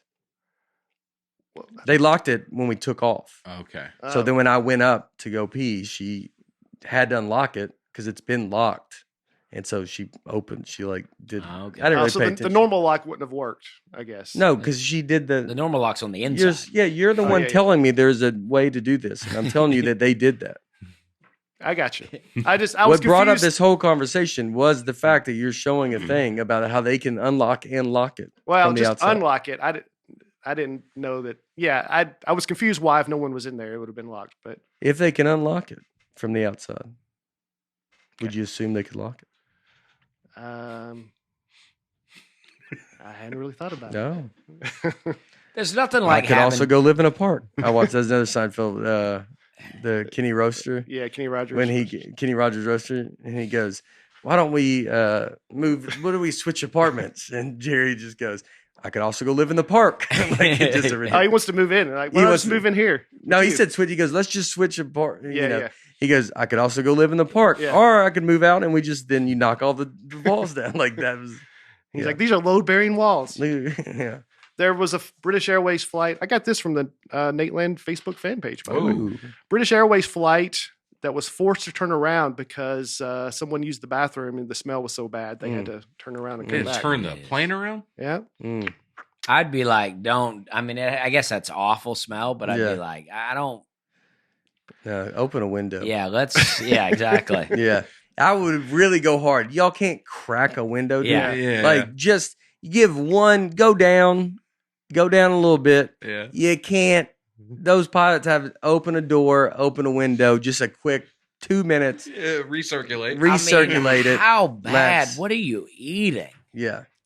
They said because the air recycles in a plane, so it would just be bad for everyone because it's just the same. Take that plane down 10,000 feet, whatever it is, 20, 15,000, 20,000 pilots, crack a couple windows, open the door.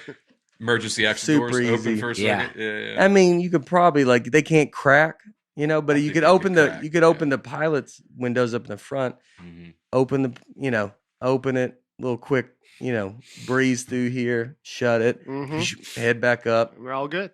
Not a problem. Not a problem. I feel so bad for that person. Yeah. Did they put the person's name in this article? Like, I don't think anyone claimed who Okay. it was. But they everybody on the airplane knew. Yeah.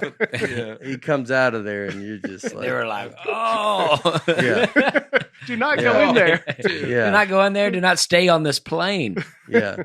That's a tough That one. poor guy, Yeah. man. That's a tough one. They said it's impossible to open that emergency door when it's in the air, just because the air pressure. The Yeah, cabin but pressure. the windows, I know you got to go down. I know that, but I'm just Mhm. segueing. I didn't know There that. have been some crazy people who have actually tried to do it. and, How Oh, long really? of a flight was it going to be? I think they were going to Dubai. Yeah, from London to Dubai. I don't Yeah, know tell you how. what, 7-hour flight. That food All right, is turn it around. Turn it around. Turn it around. That food is, yeah. Oh boy. I don't know where the food was, where he got the food, but it's probably, that's tough, man. Imagine even connecting to the jet bridge. I mean, that smell would probably come on up through the airport. If it's Yeah. bad enough to Boom. turn around, They had to shut down the airport. yeah. Yeah. You open the door there. Maybe just do a landing and be Yeah. like, let's open the doors. And then Yeah, we, just Air let it it out. breathe for a bit. yeah. Yeah. And Let then you're everybody- banned from the flight. Yeah. Heathrow, we're coming back. Don't come back here. They landed in they just landed in the Kansas City over there at their airport. And then they get the steps and they have that guy go first and they go, we're just going to get off. And he gets down to the bottom and they go, yep. And they shut the door and they go, See ya, bye-bye. sucker. Yeah, enjoy London's Kansas City. That's what they, I don't know. And then he farts and then smells his own thing. Yeah. And he's like, oh, okay. Yeah, I get it. I That get makes it. That was sense. reasonable. Right when they shut the door and they take back off, they realize he left another little, Yeah. he crop dusted it. And they go, God. And he's just down there pointing at him laughing. He goes, I got you again. You want to guess what percentage when you're 35,000 feet? Yes. How close are you percentage-wise to outer space? Dusty? You're Well. about I missed the first part of that question. When you're as high as you can be, which is 35,000 on a commercial airline. feet, on a commercial airline, how close are you to the edge of space? So you're saying I think- is you're 60% there Mhm. or you're whatever? I think you're about a third of the way there. So you don't want to do percentages. Well, 33%. 33.33. I mean, that was the whole on the fly. everything about of it. 33 Everything about the whole conversation. 33.33 repeating Could they- percent chance. Can you unlock that door? What's the percentage of the people that thought, if you're at home, let's do a poll. We haven't done a poll in a while. What's the percentage of you? Is it 1/3 or half? I mean, what's as high as you can be? What does that mean? Yeah. Well, I mean, this is not a fair question. cruising altitude is usually like 35,000 feet. Right. I think some international flights I can get up to 50,000 feet. I'll say when I've been up that high and I look down how far we are, I'm like, man, I think we're almost to space. Yeah. Yeah. And we're about That's what? you say it out loud to the person next to you. Hey, man. There you go. Yeah. Look out You're here. following them. You go, oh, the guy that asked for the middle seat. Yeah. I could see that. You just sit there and you wait till the people show up and they go, are those seats taken? You go, no. And I was the first to board. I bet we're almost to outer space. And we're about what? We're a little under 7 miles up. I guess so. Yeah, good for 35,000. So you're saying we're 33% there. I think we're like 75% there. Oh, you think we're almost there? I say 50. Yeah. It's a good answer for, you. Yeah. Yeah. I'm just playing the game. Yeah.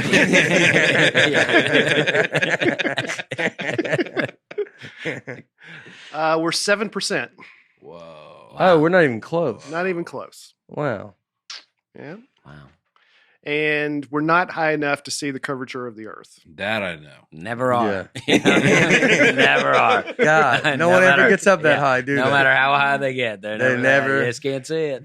Now, they say pilots can because if you have you need at least a 60 degree, you can start seeing the curvature. But from our windows, there's not enough space to start seeing it. Oh. Yeah. So, Dusty, maybe someday the pilots let you come up. Yeah, I'd like that. Yeah. Yeah. Like to hang What's out going with on them. up Yeah. here? Yeah, what's Yeah. going on? Yeah. They can see it, we can't. Yeah, what's What is going on with about? Yeah. There's some bigger windows out here. Over 50% of pilots have admitted to dozing off while flying. 31% said they woke up and their co-pilot was asleep too. Oh, wow. Oh boy. I could see that. I mean, it's all autopilot. I mean, how are you not falling asleep?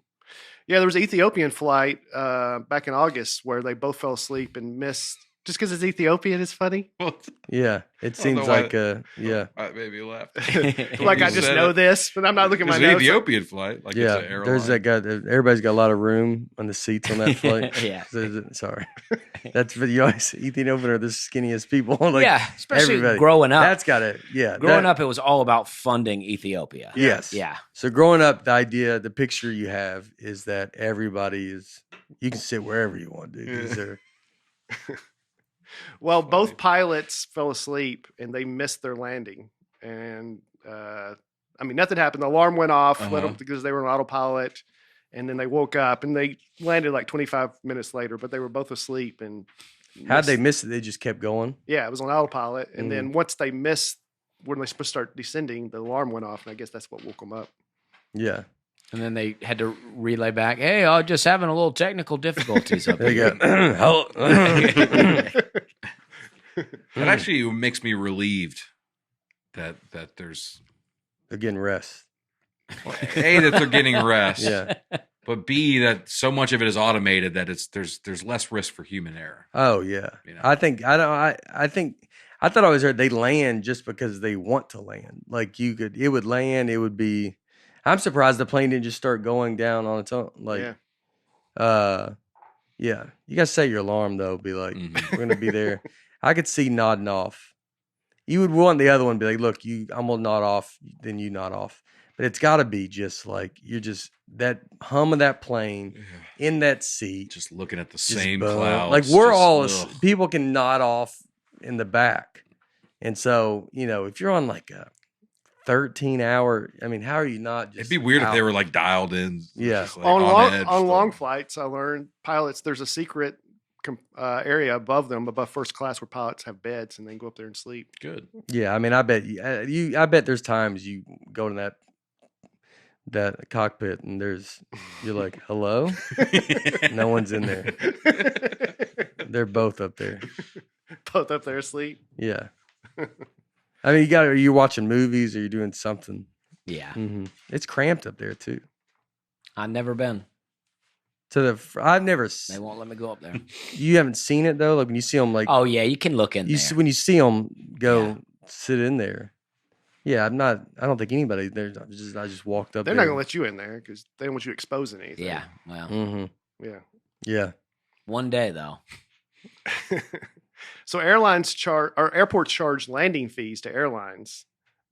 So if every time a plane lands, they have to pay the airline a particular rate. Like at JFK, it's $7 per 1,000 pounds of weight, and a 777 airplane is 775,000 pounds. So one flight would be about $5,386 they have to pay just to land their plane there. That doesn't make sense. Well, I think the charging of people is out of they're just making up stuff. And then everybody, it's all us paying it. It's this fee. It's that, it was like the 9/11 tax, like there's all like, we're just paying it. Yeah. And maybe that's how the main way airports make money is by airlines have to pay them for something. Yeah. But that seems like too much. Yeah. Your business. It's not like if you're an airport, you're also like, well, we also have a lot of other, we're a mall too. You're like, well, no one's coming to your mall unless that plane lands. Right. Mm-hmm. So the plane is your business. So that's my point. So that's why you should charge to get to land there. I know, but the airport, then the plane could be like, well, we'll go to another airport that's not going to charge us. Well, we're the business. You don't exist. You only exist because a plane is landing there. And that's what's happening, like the Toledo airport. Someone told me that they only have like 2 flights a day or something, but they said they keep raising the rates on the airline, so they're going to pull out too, like shutting down the airport. But to me, like if you live in Nashville, hey Delta, there's a lot of people in Nashville. You want to come here? Well, you got to do something to get to come here. Yeah, but it's who's the consumer, the consumer, and the who needs who. Yeah, and you both need each other. And then if I could, I'm fine charging if I can believe you're not making us pay for it. And I don't think that. I think we're paying for it. Oh, well, that's probably true. Yeah, like movie theaters. Apparently, like all the ticket prices go to pay for the movie, like go to the studios. And then the only money that the movie theater makes is off popcorn and candy, which is why we pay $10 a Coke. Mm-hmm. Yeah. It's great. Yeah. Yeah. Yeah, there's a lot. Yeah. I'll do it every time. Yeah. It's so good. Good Coke, though, man. They have the best Diet Coke. It's the best popcorn. It is. Yeah, it is good. They at least give you a giant, like, it's at least like, it's a bucket of Coke. Dude, I had the best Diet Coke I've ever had in my life. At Christmas, we went to this nice restaurant with my wife and her family, and they're all getting this fancy stuff. And I said, give me a Diet Coke. And they brought out the glass bottle, and the guy put a lemon in the cup. Mm. And I was making everybody, I said, take a sip of this. This is the best Diet Coke I've ever had. Yeah. Nobody seemed to be as big on it as I was. Yeah. I was pretty stoked. I'm not a big lemon in it. I wasn't either, but it felt right at the time. Yeah, it felt good. Yeah. I had a good Diet Coke. I went to Old Spaghetti Factory in Toronto. Yeah. And it was around the corner. They were open late. I know Toronto has a lot of good places. Spaghetti Factory is great. Old Spaghetti was great. And they had the red plastic cups. Like Solo cups? No, the like Pizza Hut red cups. Oh, not plastic, or I guess it is plastic, but yeah. And like they had those, and you see those, you're about to get a good Diet Coke. Diet Coke, yeah. And it was a good Diet Coke. Mm-hmm. Mm-hmm. All about it. Airlines to test if DC-1. If airlines, birds crash in the windshield. So to test the windshield, they fire dead chickens from a chicken gun into the windshield to see if it can withstand the dead chicken. Where are they getting all these dead chickens from? I guess a poultry place or something. I think once they fire the chicken gun, it becomes dead. Yeah. Yeah. They can reuse the ammo. I can't imagine. Yeah. I don't think they're buying dead chickens. I think they got chickens, and when that trigger's pulled, it becomes a dead chicken. So they're technically firing a dead chicken at the window. But we load a live chicken. Yeah, how did the chicken get in there? It walked in. But when it hit the window, it was dead. It dies way before it gets to that window. Yeah, there was a story about some guys that took a lunch break and then when they came back from lunch, they fired the gun, and a cat had crawled in there because of the dead chicken, and so it fired the cat. But according to Snopes, that's not a true story. It's just urban legend. I believe I don't it's trust true. Snopes. Yeah. Yeah. So who knows? Yeah. All right, chicken gun. I guess a good place to stop. Yeah. Chicken gun. I'd say. All right. Oh, I know what I was going to ask. Airplane mode. I feel like if it's really that important that it could interfere with communication, just they need to do something to make it where they're not just trusting you to put your phone in airplane mode. Yeah. I don't It's think all most people nonsense. do. I mean, I used to be super strict about it. Well, you have a bit about this, don't you? Where the woman told you to. Yeah. The woman told you to Yeah. turn your phone off, Yeah. And yeah. and you did it. You I don't have to did. do. She You don't have to pressured do that into now. doing it. Yeah. Yeah. I can't remember what it was. Oh, it was. Yeah. You're not allowed to. You're allowed to have your phone on or something, or you can. It's got to be in airplane mode. And I was like, it was, and that was back when it was like supposed to be. I think maybe supposed to turn it off. I Yeah, don't back know. in the day, Yeah. you're supposed to turn it off. Yeah. Yeah. Nobody did. Yeah. Yeah. And then, I forget that. That was a good joke. Mhm. And then, but I'm people are texting. I'll be honest. I'll text, and then but I'll put it in airplane mode. But I'll be texting up until we're Yeah. like so- right yeah. when you start to lift Same off. here. It's like your phone doesn't work up there, Yeah. Mhm. so it's like it doesn't matter. I do always put it in airplane mode. I don't leave it just on. Mhm. So I put it in airplane mode. People on the phone and stuff like that. That stuff's crazy. I've seen people talk. Speakerphone. But there'd be like we're taking off and you're like, yo, dude, you definitely can't be just the courtesy of just going like, we have a system, man. Yeah. Just do it. We're all doing it. Like, you don't need it's the annoyance. I don't think the plane's going to go down because of it, but you're being annoying and talking very loud. Anybody that talks on the phone loud where you can hear, I mean, if you call me and I'm on the phone, it's like, hello. I'm like, hello, is that? And then when I talk to like Laura or something, I'm like, yeah, I'm on a flight. Like, it's never just, hey, what's going on, everybody? It's like, hello. What are you? People boarding with the Bluetooth, just talking all loud, talking about business deals. It's crazy. The confidence. I hate people hearing have. someone talk business on Yeah. the phone. And I do too. You know what I I've mean? had, because you want to go, what business? Yeah. What businesses You happen? see somebody take out their laptop, they're working on like spreadsheet or something. Like, All what, the what, time. what are you doing? Yeah. Yeah. What is Yeah. this business? I've never heard of your Yeah. company. Yeah. Is it that important? That's what you say. Yeah. Just tell me what the spreadsheet's about. I would like to know that. Yeah. Just to go, so what do you do? Like you just put in those numbers there? I don't know how to do a spreadsheet. Nah. Oh, I love Do you? Excel. I love Excel. Really? Yeah. I don't. You know how to use it? I don't know how to use it. You met the guy who invented it, right? Yeah, I think so. Yeah, Really? yeah. At the Paul Wow. Allen book. That's my Tiger Woods. Mm-hmm. Oh yeah. Yeah. To meet him. Oh wow. I'll name my special after him. Yeah. Yeah. That's pretty good. All right.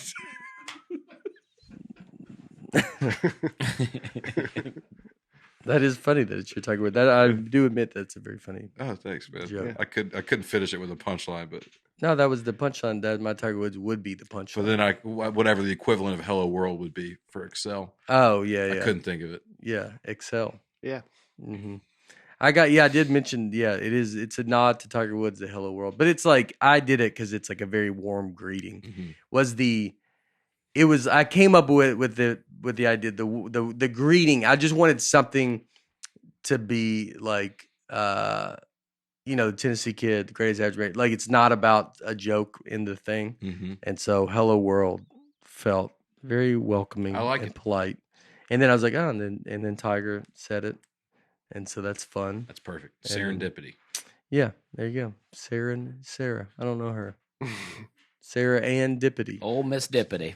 That would be what are your girls' names? Sarah, and that's Dippity. There you go. Dippity. That would if you named a family. Me, my kids, Sarah and Dippity. That's And they go, and Dippity's her name? No, Sarah and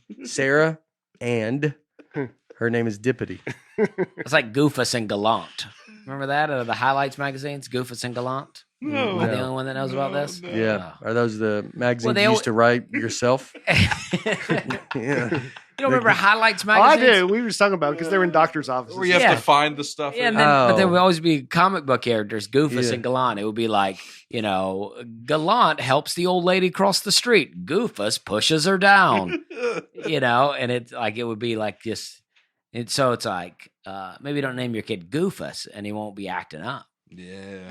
And then Kinda put 'em in the corner. Gallant. Is that a saying? Goofus and Gallant? I just remember it from Highlights magazines. Goofus and Gallant. Serendipity. Goofus and Gallant is American child comic. Oh, look at that. There's Goofus and there's Gallant. What's I Gallant think it might be mean? Gallant. I don't know. I Goofus have and no Gallant? idea. Could be Gallant. Gallant sounds better. What does that mean? Gallant? Yeah. or Gallant effort? Like a... Yeah, Gallant. Gallant. Maybe Oh, Goofus Gallant. and Gallant. That There's sounds no terrible. I. Goofus Okay. bosses his friends. Gallant asks, "What do you want to do next?" Oh. Yeah. Goofus and Gallant. Yeah, Gallant's a real Gallant. I like bummer Gallant, to hang though. out with. Goofus takes the last apple. Gallant shares his orange. That's nice. Yeah, Well, it's an like- orange is already pre-divided. Yeah, it's easier to share. Yeah. Goofus doesn't even seem to have anybody hanging out with to eat that Yeah. apple. He's all alone. Yeah. Somebody's got to take the last apple. It would be, yeah. He only has one friend. I mean, but Gallant has two friends. Yeah. Mm-hmm. I tell you what, Gallant sits down a lot. I mean, you're like, stand up, maybe, Gallant. I mean, He's Gallant leaning. seems to make people, Goofus is like, y'all don't know what Gallant's doing. Look at him. He sits down. He's eating the orange. He makes people go, you want this orange? Come get it, this orange. I'm Yeah. not getting up. Serendipity. We should Goofus do our and own Gallant. highlights magazines with Serendipity. Serendipity. I like Yeah. Sarah is normal. Dippity. it. Dude, Dippity's out there. Call her Dip. Thank you to our sponsors, Athletic Greens, ZocDoc, Rocket Money, and BetterHelp. Don't forget to use our promo code Nate. As always, we love you. Happy New Year. Welcome to the new year. Oh, yeah. Can we promote- plug the show? Depends please. on what the show is. Where is it? You want to go? Do you? This week I'm in Atlanta at Ooh. ASW Whiskey Exchange. Headline show there, so please come Yeah, out. Go to that. Right. Awesome. That's, this weekend. Yep. Saturday? Yep. Friday and Saturday? No, just Saturday, Just January Saturday. 7th. All right. This weekend, Thursday, Friday, Saturday, I'm at the Stress Factory in New Brunswick, New Jersey. I've never right. been there. That's a lot Legendary of fun. club. Yeah. Never Legendary been. club. I'm excited. And then I just put up a bunch of dates. I'm going everywhere the next few months. They're online. Check them out. Love to see you at a show. And I'll be at Zany's in Chicago all weekend, so pumped about that. And I think a couple of shows have already sold out, so we've added an extra show on Saturday, a 4 p.m. show. So Nice. get some tickets. And my YouTube channel, I got a lot of stuff I'm ready to launch out to the YouTube, so subscribe to that. Yeah. Go to that. Yeah. I'll be at, I'm going to Comedy Magic Club in L.A. All right. to work on new stuff. I think it's sold out, but it's like we're going. It's like work on some new stuff. Yeah. And in Jonesboro, Arkansas, coming out there, Chattanooga, a lot of stuff. All right, we love you. Happy New Year. Remember, you are the best. You are. I will. We'll see you next week. All right, bye.